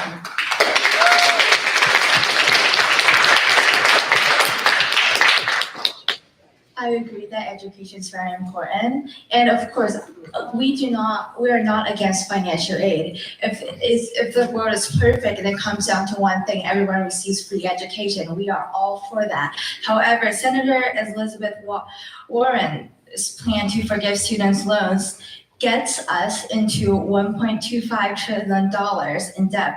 And first of all, I believe this is a little bit unfair to the people who has been very financially responsible, who have already paid off their student loan. Second, this is more of an incentive to encourage students to borrow recklessly. And you are using this money, it's tax from everyone. Why would you expect a plumber to pay for a law degree? This is not hurting just the upper class, it's hurting everyone because you're taking taxes from absolutely everyone. And I'm not saying that, poor people do not deserve an education, but I agree, if not the best, we have one of the best social mobility out of anywhere else in the world. Look at Europe, look at the UK, anywhere outside of London, the economy is in shambles. Or look at India, you are born, there's a caste system. It's so hard and almost impossible to make money if you're born poor. But in the United States, at least we have minimum wage that gives you, pretty much gives you a guarantee that you're at least being employed. So I believe if you work hard, you will at least be employed. Excuse me, I would like to remind you to keep the quorum as our speaker is speaking. Would you like to finish your sentence? I believe that if you work hard in the States, you will make a living. Thank you.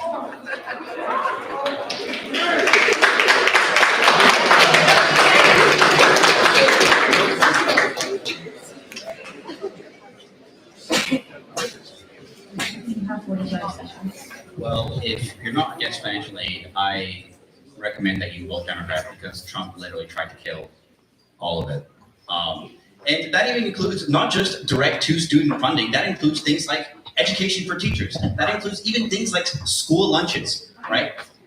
The result is even Trump is trying to use education funding as a way to leverage social issues, right? Just recently, Trump, because Maine wasn't cooperating when it comes to issues with transgender athletes, he tried to axe a ton of federal funding to their education system. It's not even just about education in general. It's about the fact that this is being used as a cudgel for Trump to get his way in his broader mission to not only dissolve the Department of Education, but also mass deportations, also the broader mission of Project 2025, which is, Thank you. Now have 30 seconds. Well, I understand your frustration and anger to cutting money from the Department of Education. However, I do think there are more important issues for us to address, such as the military and such as NASA. I think you have to prepare for war to be peaceful. And I think there are a lot of other things that is more important to this country than it is. Also, cutting the Department's education is not that, the federal government doesn't care about the department, doesn't care about education anymore. It's more down to the state level. Thank you.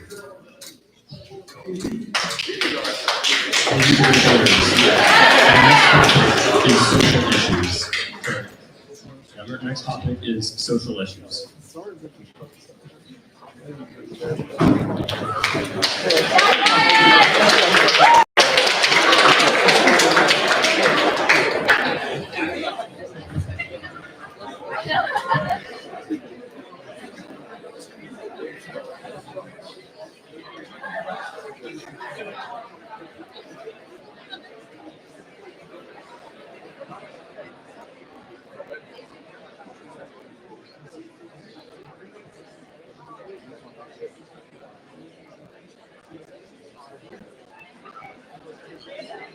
All right, to the audience, before we begin this section,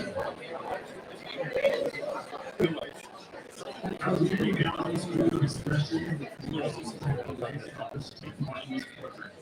I ask that you please allow the program to continue as planned.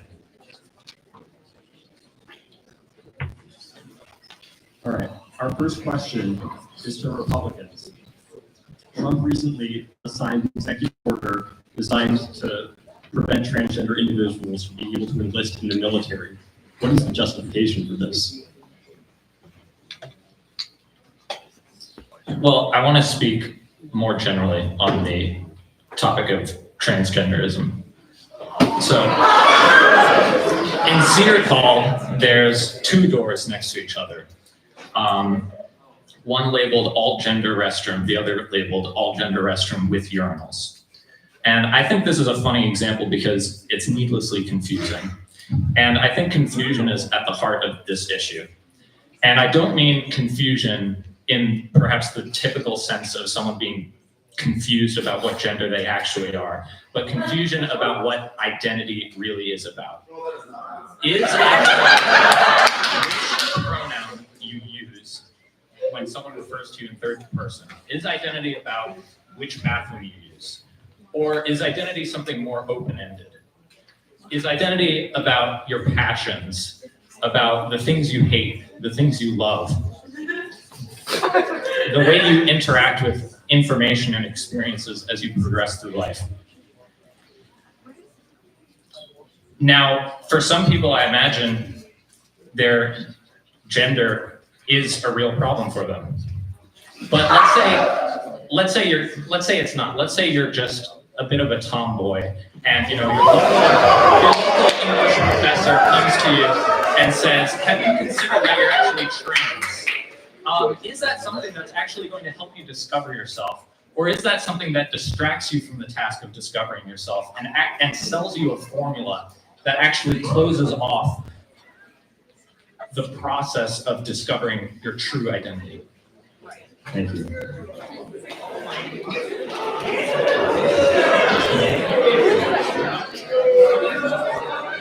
Again, our community values freedom of expression. We also support the rights of others to take part in this program. Please allow the program to continue as planned. 1 minute and 30 seconds. First, I'd like to offer a point of clarification. All gender with urinal means all genders can use it, and there's a urinal. Remotely competent. Anyway, you talked quite a bit, didn't really address the core issue. Sorry, could you remind me what the question even was? The military enlistment. Military enlistment. I completely forgot that. I was about to start talking about sports, given that it took you a minute and a half to didn't cover it, but military enlistment. There's a lot of traits that are valuable in the military. I was in ROTC for a while and couldn't make the cut because I lack some of those. But it's not just the ability to kill people efficiently. There are a lot of skills that you need in a lot of different areas. And I don't know if you've met a trans person. I think I can guess the answer. But there's a lot of traits like strength and ability to work with people from different backgrounds that are very valuable to the military and which are exhibited probably more than for cis people than by trans people. And there's pretty much no area except maybe things like raw physical strength where you're going to find a noticeable difference between trans and cis people. The military is already struggling to recruit. Cutting out a whole class of people just because you don't like them is idiotic.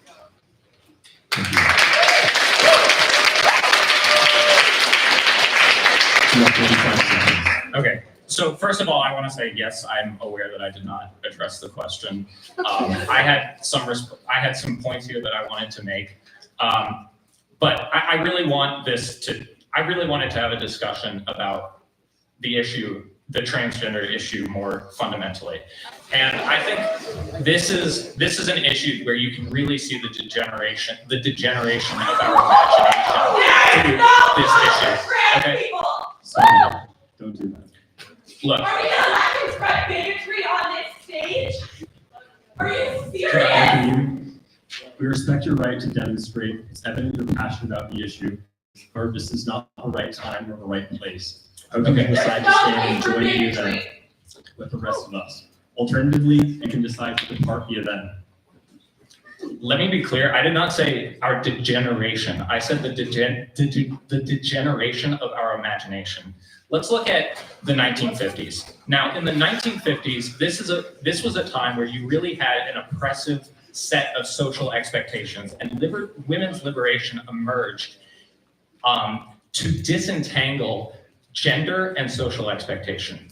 And the idea that, and to point out that the idea that someone's behavior and identity has to be rooted in their gender is oppressive. And women's liberation was correct about this.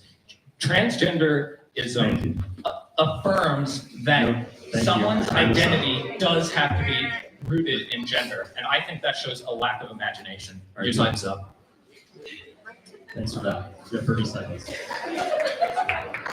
I would like to clarify that trans people have always existed and will always continue to exist.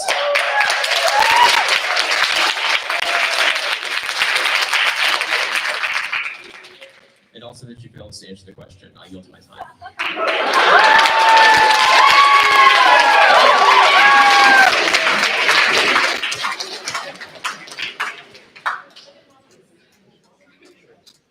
Our next question is about censorship.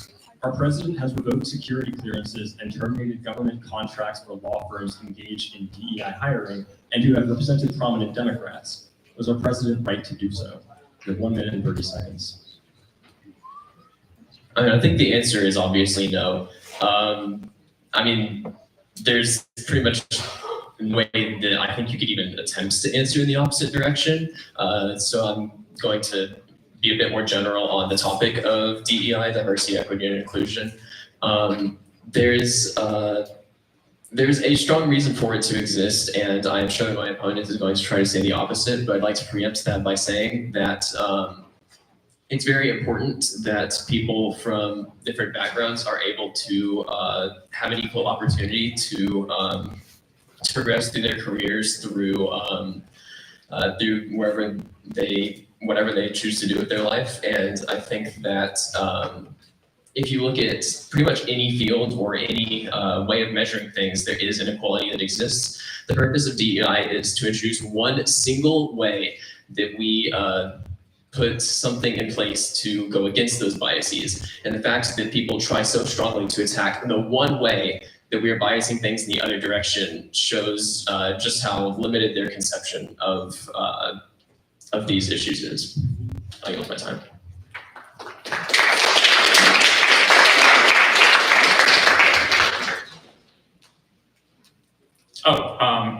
I'd like to begin on the topic of DEI with a quote from Frederick Douglass. He was speaking in 1865 to the Massachusetts Anti-Slavery Society. In regard to Black America, there is always more that is benevolent, I perceive, than just manifested towards us. What I ask for Black America is not benevolence, not sympathy, not pity, but simply justice. The American people have always been anxious to know what they shall do with us. Do nothing with us. Your doing with us has already played the mischief with us. Do nothing with us. If the apples will not remain on the tree of their own strength, let them fall. I am not trying to fasten them on the tree in any way. All I ask is give them a chance to stand on their own legs. Let them alone. If you will only untie their hands and give them a chance, I think they will live. The Democratic Party refuses to untie the hands of Black America and give them a chance. It insists on interfering with the labor market at every turn, thereby putting people out of work and preventing them from moving up to better paying jobs. It refuses to offer inner city parents better education through school choice, which Black families have been shown to support. So that by the time you get to college or post-college, there simply are not enough qualified minorities from the general population to fill the positions that institutions have to fill. How is DEI going to solve that? How is DEI going to solve the lack of quality education that minorities have in this country? DEI is a fantastic because it is trying to give benevolence without justice.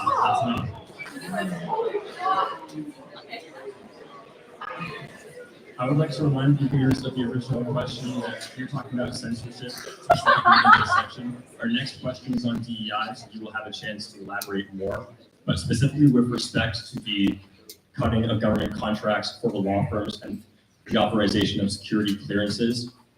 Can you touch on whether or not President Trump was right to do this specifically? 45 seconds. To answer that briefly, I think that it is obviously incorrect to use security clearances and things like that as a way to get leverage on people, to ask them to stop doing something that is deeply like a political issue. That is not the proper mechanism by which political change happens in this country. But quickly going back to the topic of DEI, which I know we will be getting back to, the issue that DEI solves is that we are not doing nothing to people of different races. There is clear evidence showing that in every facet of life, there's discrimination against people who are not white. And the purpose of DEI is to counteract that in whatever ways we can manage. I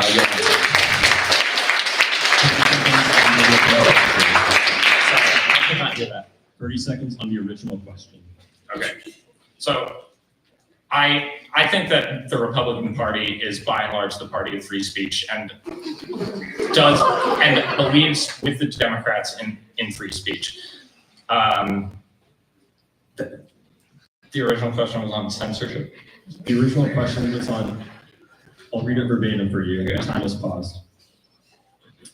Our president has revoked security clearances and terminated government contracts for law firms engaged in DEI hiring and who have represented prominent Democrats. Was he right to do so? Yes, I think so, and I will come back to the issue of DEI as it relates to this. All right, that is great because our next question is about DEI.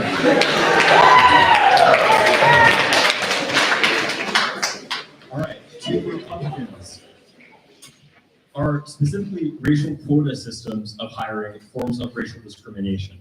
1 minute and 30 seconds. Yes, the answer is yes. 20 years ago, we referred to this issue as racial preferences, and that's what they are. DEI comes in two forms. It comes in the form of racial preferences and so-called DEI training at the corporate or university sector. Now, the key thing I want to come back to on this is that DEI really is fundamentally a distraction away from the havoc that the Democratic Party is raging on Black America. Now, like I said before, can someone please tell me how corporations and universities are supposed to solve the problem that there are not decent education options in inner cities because of the Democratic Party? That there aren't decent job opportunities in inner cities because of the Democratic Party? What has 60 years of Democrat control of cities led to for Black America?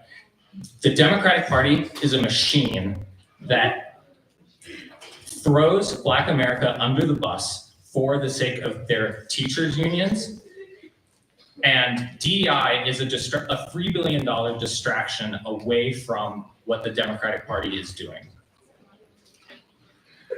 Thank you. You have 1 minute and 30 seconds to respond.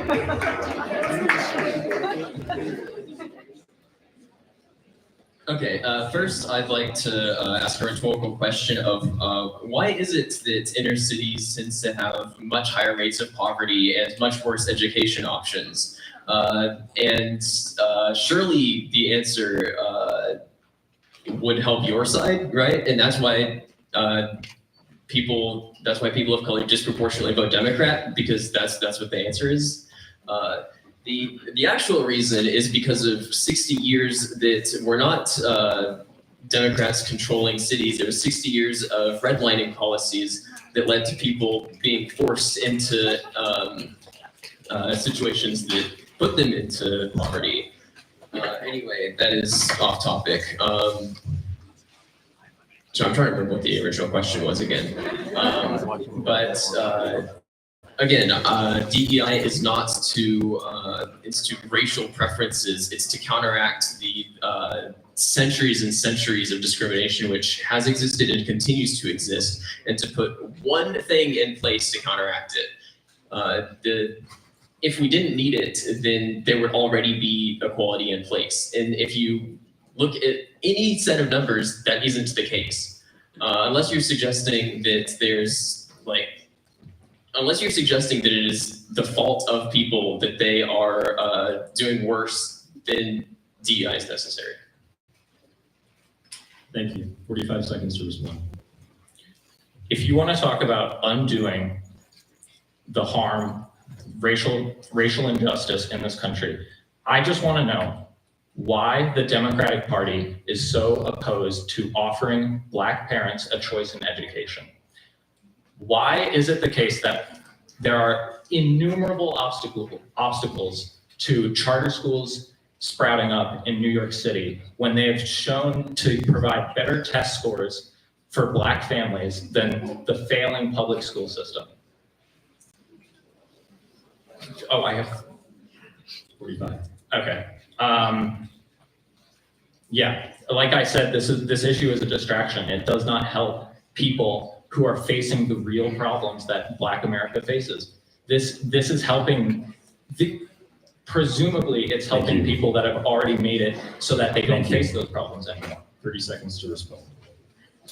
You're talking a lot about school choice as if it's something that's going to help like the urban poor. That is not the goal, and it has never been the goal. The goal is so that rich people can further help, can put their children into schools that will get them into good colleges, get them into good jobs, and further this cycle of generational wealth and generational poverty. School choice has never been about helping the people at the bottom, and it's a lie to pretend that it is. Can I make a, like, no.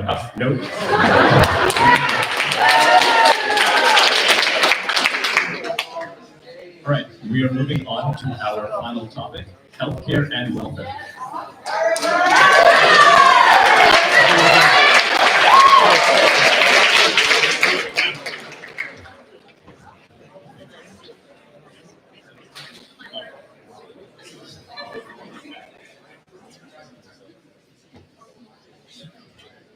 Okay, our first question is going to be on reproductive issues.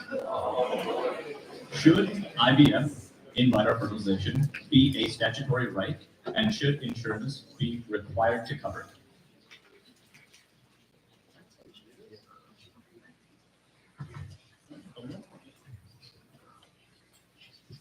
Oh, the timer's on. On your first word. IVF should be protected. It is used by thousands of families to really help America grow. IVF is not just a small procedure. It is the way thousands of Americans get to live the American dream, to start a family. IVF is super important, and both sides do agree on this, but insurance companies should be covering it, because that's what they do. They ensure that every American can get healthcare.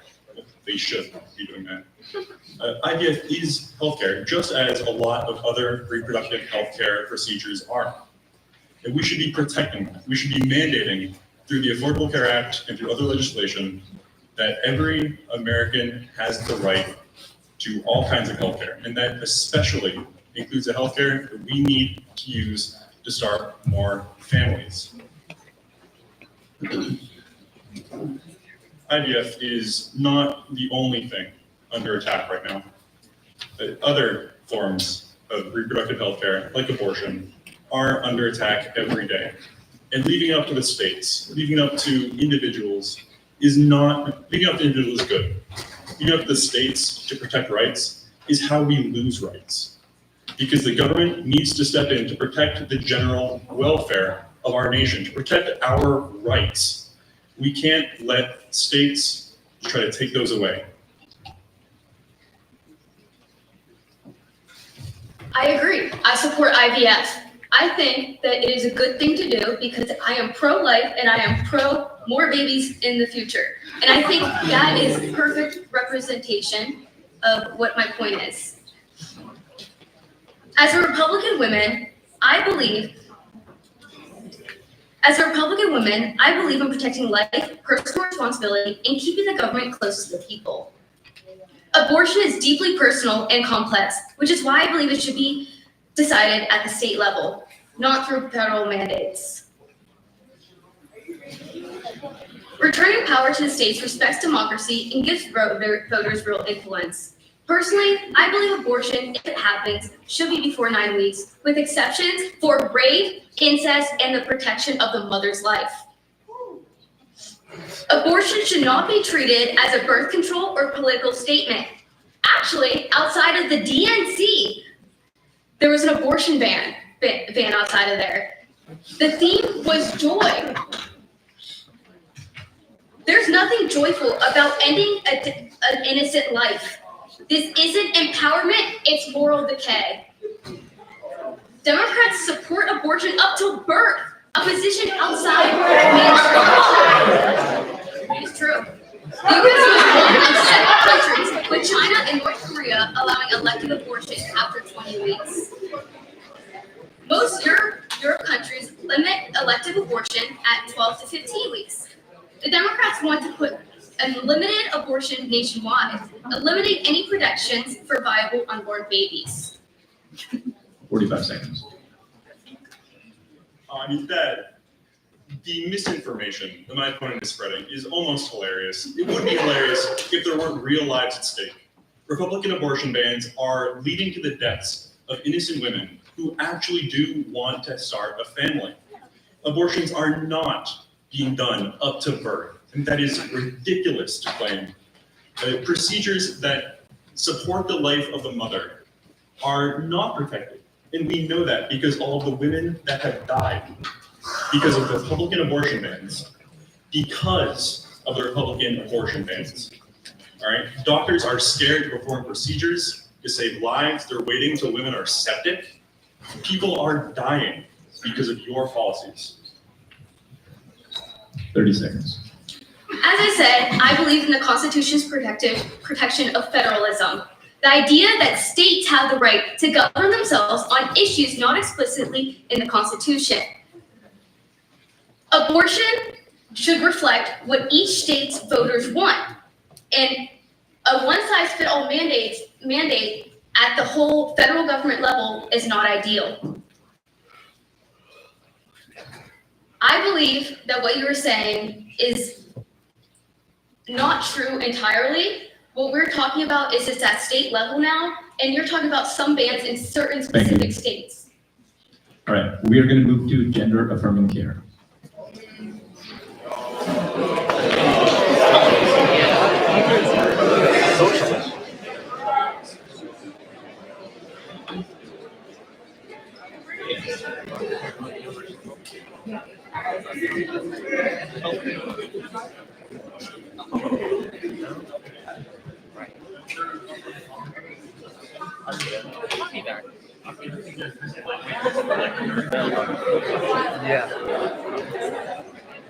Yeah, this is on the list.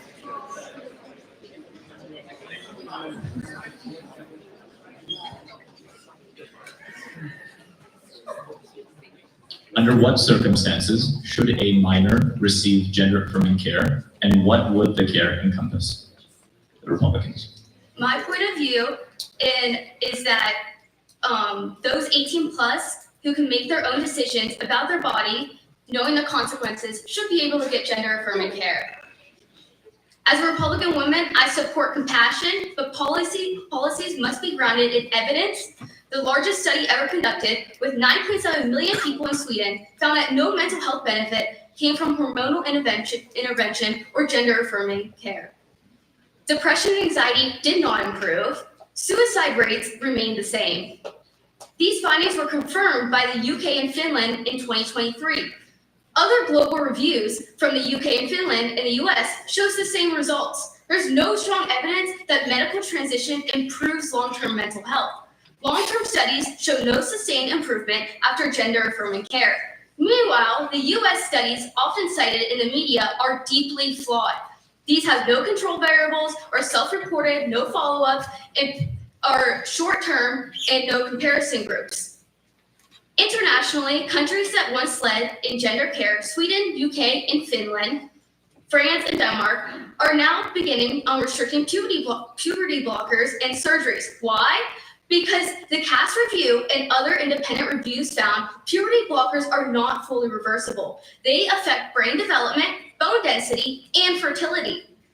The National Health Service actually failed to track these outcomes. Let's be honest, this isn't settled science. We're being— Thank you.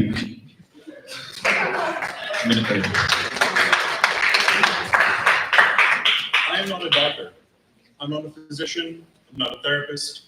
I don't know what exact procedures are the best for the transgender children and their families. But the doctors and the scientists, they do. We should be leaving this decision up to them and trying to just restrict healthcare nationwide for no reason. It's ridiculous. It is leading to a large increase in the suicide rate of transgender youths. And as much as you like to claim it's not true, there is a very good relationship between healthcare that is gender affirming and a reduction in suicide rates. A large driver in the suicide rates of transgender youths is bullying. It is caused by a lot of the bigotry that we have heard here today and hear from Republicans as a whole. Transgender or gender affirming healthcare really is a lifesaver, and we should be continuing to allow doctors to save lives. It's what they do. And we should be protecting healthcare for anyone whose doctor thinks it's a good idea. Because I am not a doctor. Neither is Donald Trump, neither is pretty much anyone in Congress. And yet they want to control the healthcare decisions of each and all of us, not just with gender affirming care, but for reproductive healthcare, for what we allow people to get on public insurance. It's ridiculous.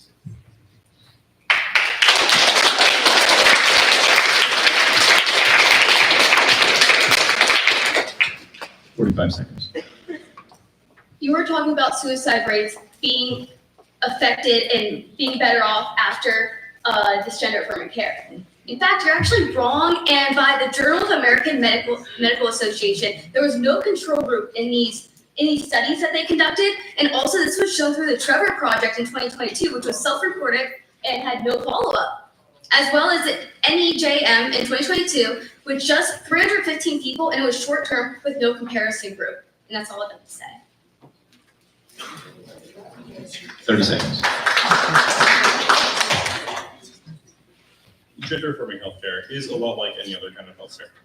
It is a procedure that a person undergoes in order to improve their lives, and that is a decision they should be able to make for themselves. The fact that a party once associated with a small government is trying to set up shop in every operating room in the nation is tragic, because you are affecting real people's lives. What you're doing is wrong. It is going to get people, it is going to continue to cause suicides. It is causing deaths. All right, we're going to move on to our final topic on healthcare entitlements.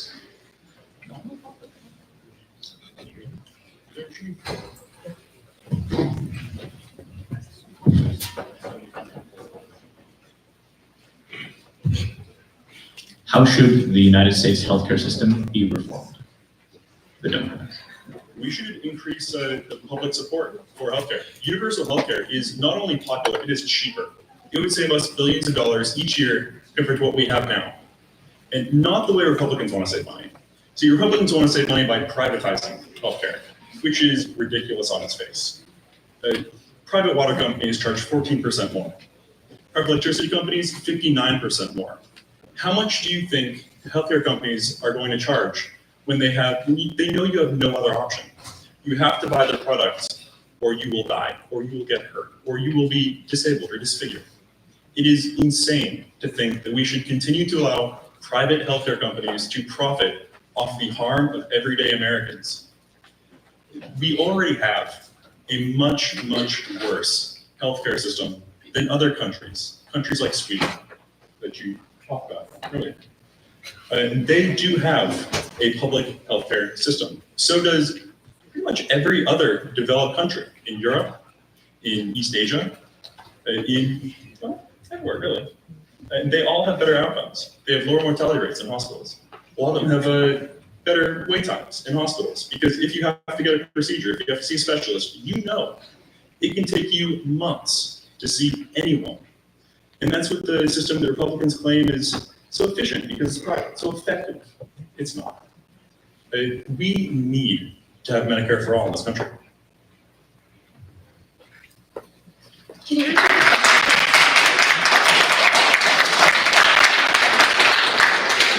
The question is, how should the United States healthcare system be reformed? You have 1 minute, 30 seconds. Okay, just so everyone knows, places like the UK and Canada have healthcare for all as well right now. And in Canada, they have medically assisted in dying, which is called MAID. And 15,343 people are euthanized in 2023, and it's 4.7% of all the deaths. And this is from Statistica. This is not good. All these wait times and the bad outcome, or the bad procedures and everything, all these wait times are not good, and it makes people want to it leads to this major issue. As far as programs like Social Security, Medicare, and interest payments, I'm looking into what federal funding has been like, and recently it's been through the roof. For example, Social Security, it takes $1.5 trillion per year, as well as Medicare at $1 trillion. DOGE is trying to tackle this waste, fraud, and abuse. DOGE exposed massive fraud and unemployment payments. It was getting paid to toddlers, 115-year-olds, even people with future birth dates. This has been total fraud of hundreds of millions of dollars. And DOGE projected savings is $150 billion in the year 2026. We need some long-term reform, and it is critical because. Thank you.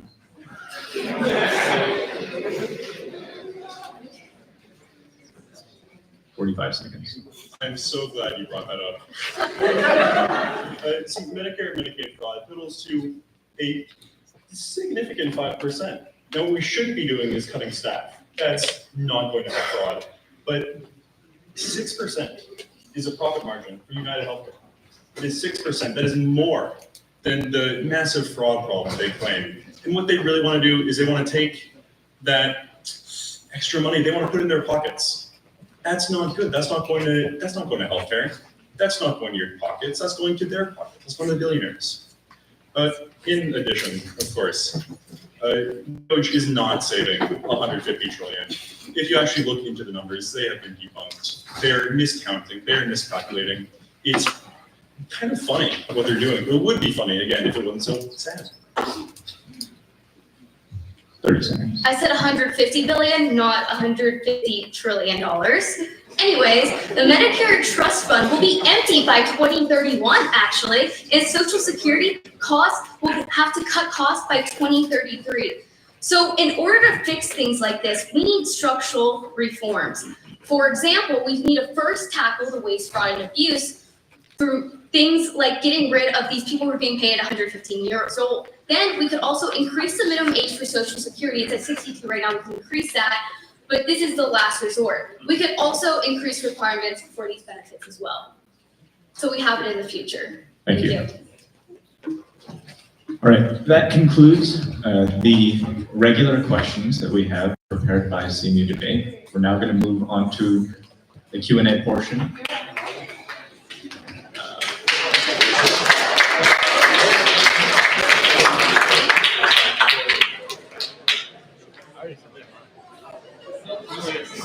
Fill out the QR code.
All right, if you have any questions that you'd like to ask, in the next 2 minutes, fill out the form.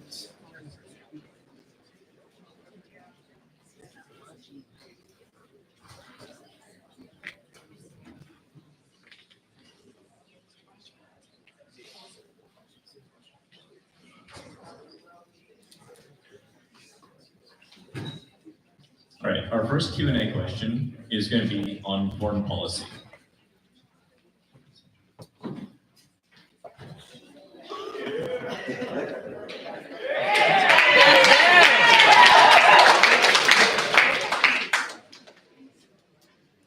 Do you believe what is happening to the Palestinians in Gaza right now, as well as in Sudan and the Congo, are genocides? To the Republicans first. Yes, by the definition of genocide, if you displace a group of people, if you specifically target a group of people, by definition it is. And the only reason why I say that is because we actually need to, I think, consolidate the definition, because there's been way more considerations of genocide throughout the world. This is one of the cases. If you target a specific group of people like Hamas and they are Palestinian, then that is by definition, after World War II, a genocide. Does you want to get it?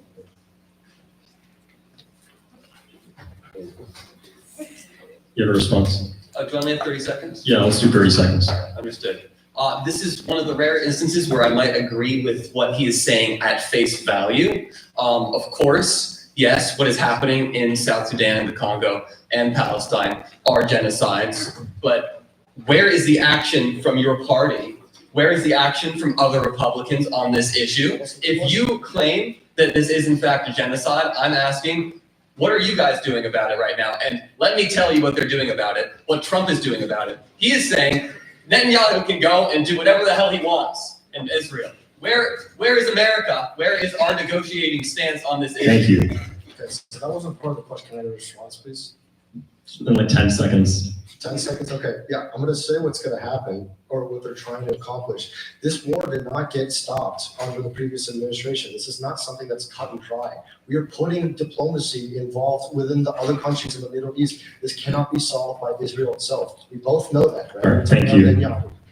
Can I get a response then as well? 10 seconds.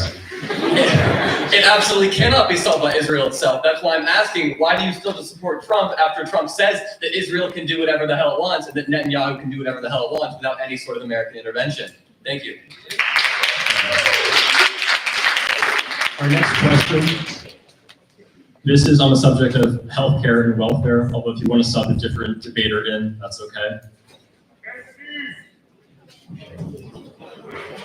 All right. The question targeted to the Democrats first. You have 30 seconds. What are your thoughts on Luigi Mangioni's actions?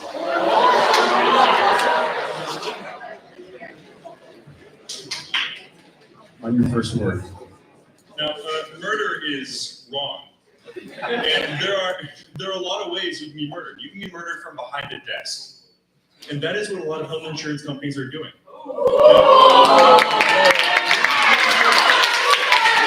Luigi Mangione probably shouldn't have killed that guy. But I think his actions reflect an anger that a lot of us are feeling towards a system that is so blatantly unfair, that is killing Americans every day by simply allowing it to happen.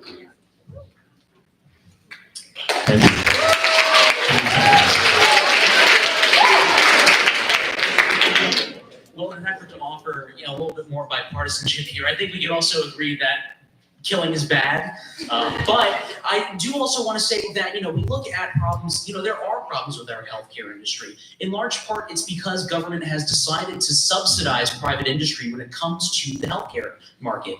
The patent industry that we have right now that allows government to back artificial monopolies, which are not the fact in the market, and allows them to take advantage of government-given power to take advantage of people. So yes, maybe there are problems with the insurance companies, but it's caused by government intervention in the process. Thank you.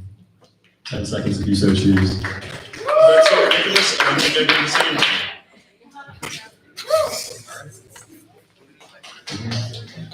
All right. Our next question is also going to be on healthcare and welfare. You can sub a different debater if you choose.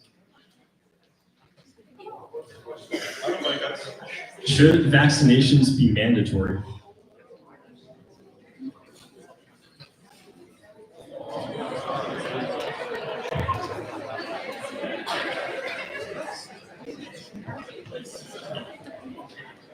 All right, so the Republicans, 30 seconds. I don't believe immunization should be mandatory in the sense where everybody has to have a record. For instance, I've been stuck with a needle about 38 times, right? So I'm not this huge anti-vaxxer and going on a huge crusade. I do think that if you're going to mandate, like my former high school did, you will get fired if you don't take a vaccine. I don't think that's quite right, especially when you spread it along this way. You want to talk about the healthcare industry, how much money did Pfizer get pushing the vaccine and being linked with the pharmaceutical complex, right? So that's another thing we have to take into consideration. With the mandates. Yeah. 30 seconds. I stand by what I said earlier. The government should not be in our doctor's offices. It shouldn't be in our examination rooms. But vaccines really do help Americans. The rise of the anti-vax movement has caused a measles epidemic. There are 90 cases of measles in the US for the first time in decades. And some places should require vaccines. Some private companies are welcome to. They did that during the COVID pandemic. And that is a right you fought for with the bakeries. Public schools as well, I think, should also require vaccines. Thank you. 10 seconds if you choose.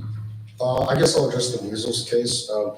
I believe over half of them were due to other causes of death, like lung infections, as the girl in Texas was. So claiming that measles is going to make a big comeback, I think you're misrepresenting the facts. Thanks.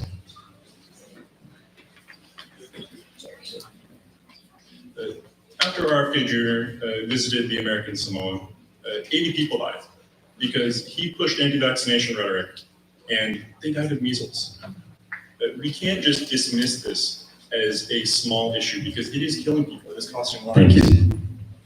All right, our next question, a lot of people care very strongly about this.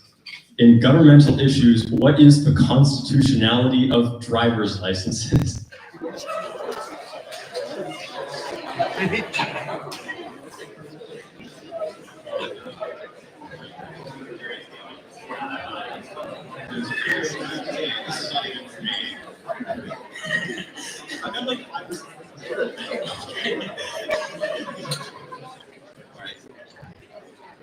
So driver licenses are obviously very important. Those of you who have driven know very well that a lot of people that drive on the road are doing an absolutely terrible job with it. So you can only imagine what it would look like if we didn't have driver licenses. If anything, it should probably be hard to learn to drive. I personally am terrified by the fact that we have like 16, 15-year-olds on the roads, and my life is basically in their hands. Honestly, like, whether or not it's constitutional, I think it's necessary because the quality of driving in this country is leaves something to be desired. Thank you. Well, as the club's resident libertarian, I feel like it's necessary for me to take this question. But what I will say is, there is a role for government to make some of these regulations like this. Driver's licenses do ensure safety in driving as well. There are some regulations like seatbelt mandates, which are a little ridiculous, but there are things like, well, should government be telling you to wear your seatbelts? That's on you if you don't wear your seatbelts. But ultimately, this is something that makes some sense in terms of a regulation for at least the states to make. Thank you. 10 seconds. Yeah, the state does a lot of things to make our lives safer. That's everything from making sure that, the water systems are safe, makes it, your car engine is going to explode, and things like, seat belts and driver license are just an extension of that.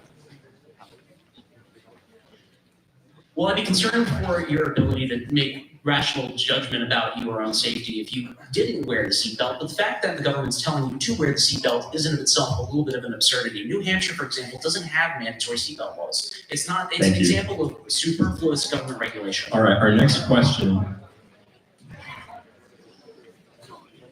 Who won the 2020 election?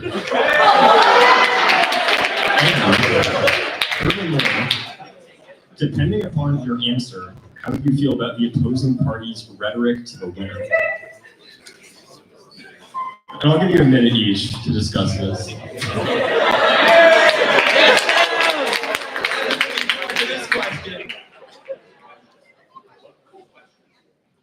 Full question again. Who won the 2020 election? Furthermore, depending upon your answer, how do you feel about the opposing party's rhetoric to the winner? We go on me first. Joe Biden won it. I think we all know that. Stop the steal! No, Joe Biden won the election. This is really low. Joe Biden won it, and any rhetoric to the contrary is absolutely bloody ridiculous. And I think it's an outrage that the leader of a party in the United States would even allege any of that stuff. And yes, it is my party. Republicans aren't a monolith, as our leader said in his opening statement. I think for the safety of the rule of law and democracy in this country, we really do need to take a stand against stuff like that. It's important, yeah. I'm sure we can go on that.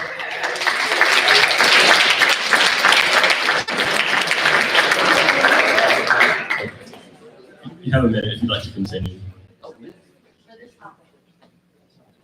Me or you? You have 1 minute to this topic.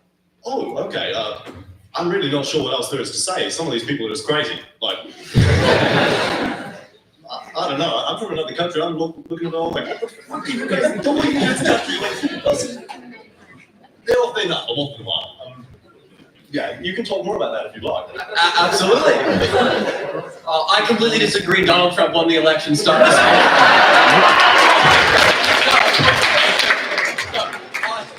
All right. As much as I do make light of this topic, I think it is a really serious issue because although he does claim that many Republicans in the Republican Party don't support this issue and that the Republican Party is not a monolith, I ask, where is the outrage from the Republican Party? Where are the people speaking up against Donald Trump and those around him who are claiming that the 2020 election was still rigged? And where are those that still refuse to even admit the fact that Joe Biden won the election? Plenty of people are cowering behind the fact that Donald Trump will strike them down if they admit this fact. All of the Republicans in the House and all of the Republicans in the Senate are down on their knees licking Trump's boots on this issue. And they refuse to admit the fact that Donald Trump lost the election. Even though they claim to be Republicans, they are betraying this country.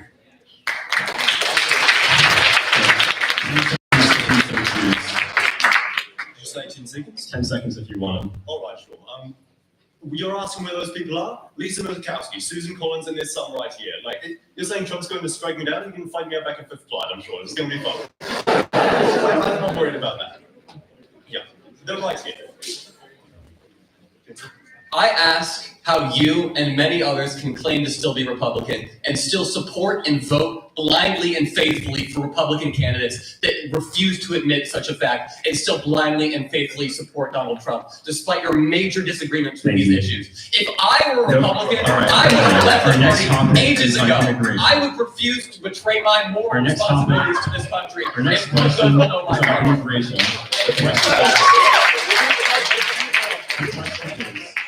Would you support amnesty for undocumented immigrants who have resided in the U.S. and contributed to the economy for several decades? 30 seconds.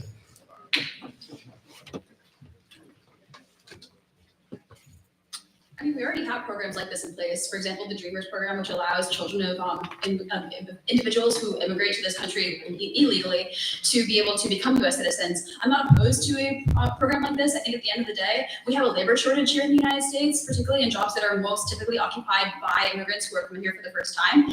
So why not have this be a thing? Because we need these workers. At the end of the day, they are helping to build the infrastructure that runs America. So why not let them in? I yield my time. 30 seconds. All right. First, my opponent should consider a career in rap, and second, this is a sensitive issue, and there's a lot of nuance here. I think that there should be programs, and I think we should keep some of the programs that currently exist, like the Dreamers program, in place. However, the effects of illegal immigration on wages and on the labor market are well documented, and I do think that that needs some addressing. I mean, there's a reason that Trump got elected, and it's because people got fed up with the rate of immigration in this country and the effects that it has on particularly low-skill immigration. That does need to be dealt with at some point, in a humane way, obviously, and with regard to the rights of undocumented immigrants. Yeah. The only thing you got right there was that I do actually have I'm pretty good at rap. Thank you though. But actually everything else you said was incorrect. Wages do not go down when immigrants come here. Housing does not go down. None of this is true. There's lies. The Republican Party is peddling to try and get you to believe it.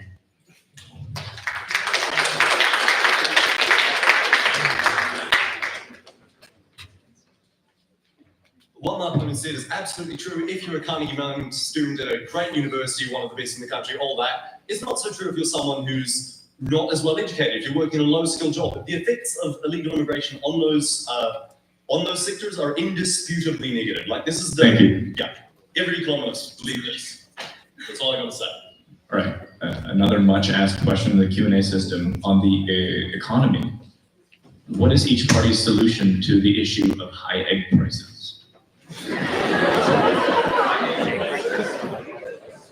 Egg prices, EGG. Egg? You said high egg prices or what? What is each party's solution to the issue of high egg prices? Gotcha. 30 seconds each.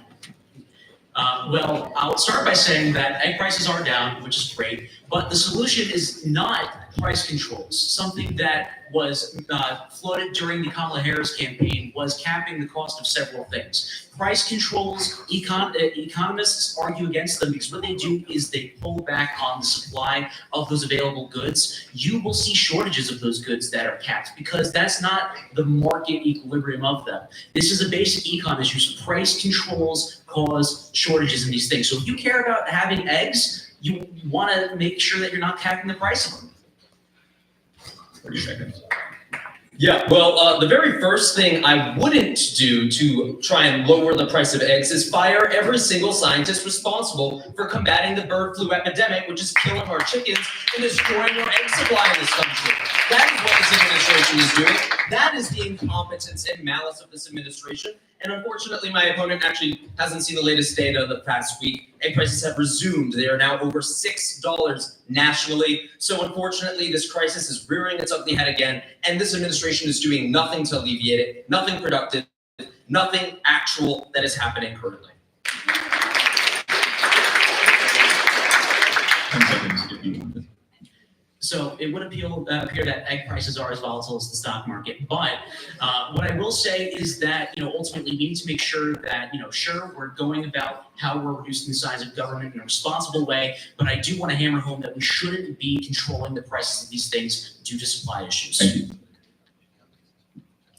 Yeah, my primary concern is if Americans can afford food to eat. So I think that's what we ought to make sure is happening. And if the federal government has to come in and stabilize the price of eggs, so be it.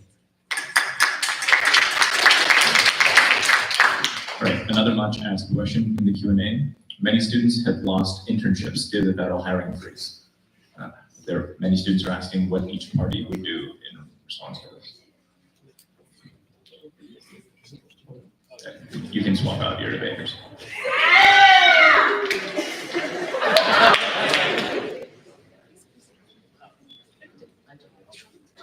Wait, can you repeat the full question again, just for clarity? Many students have lost internships due to the federal hiring freeze. What is each party's response to this? All right, so I can actually speak to this issue on a personal level. For the past 2 summers, I actually interned at the National Geospatial Intelligence Agency. This upcoming summer, I've actually lost my internship due to cuts in the funding of that agency, as well as reworkings inside the agency that have sort of eliminated a lot of positions. So I can say for a fact that these agencies that make up our government are necessary and critical to the functioning of our country. The people that work inside them are real American citizens with jobs and with families. And every single job that you cut from one of these programs is another American without a way to sustainably support their family. Thank you.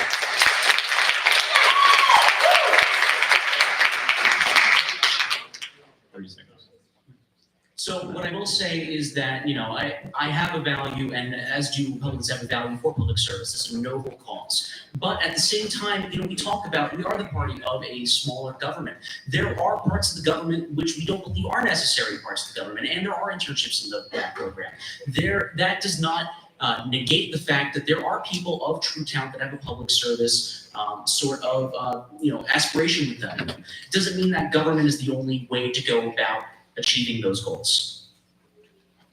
10 seconds if you want to. So 40% of federal workers are veterans. I thought the Republican Party was the party of veterans, of supporting our troops, of supporting our military. The disrespect that they've shown to veterans, both through the firing of federal workers and through cuts in the VA, makes me think otherwise.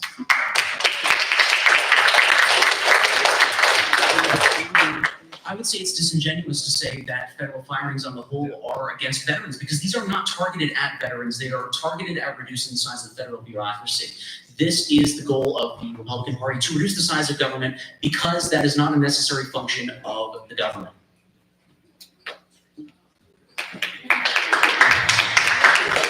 All right, as we're coming to a close, we have one last Q&A, the topic of January 6th.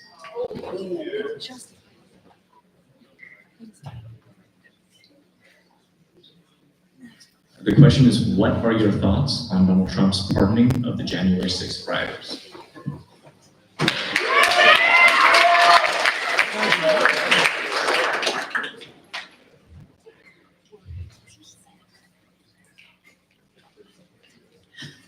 Unambiguously, if you attack a member of law enforcement, you should be in jail. That is plain and simple. So the pardons of January 6th rioters are not something that all Republicans support. My boss, I'm working on the Hill right now, spoke out against this, as did other Republicans who stand behind our law enforcement our people in law enforcement, because it's important to understand that violence is something that we put people in jail for, especially the people who keep us safe. So I think there's an unambiguous no, they shouldn't have been pardoned. That is clear.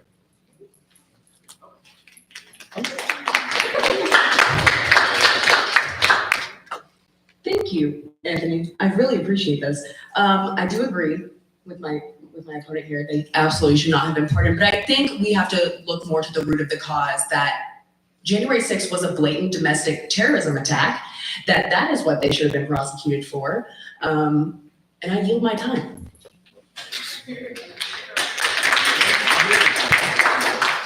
10 seconds if you want.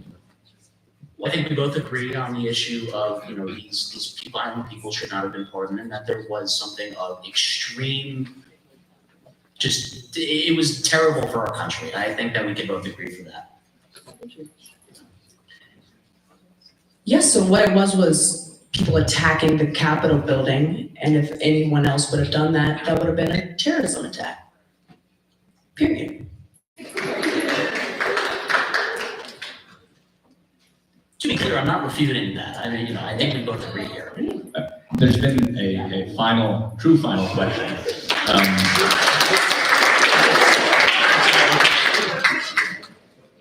One in the spirit of positivity about how to get young people involved in politics.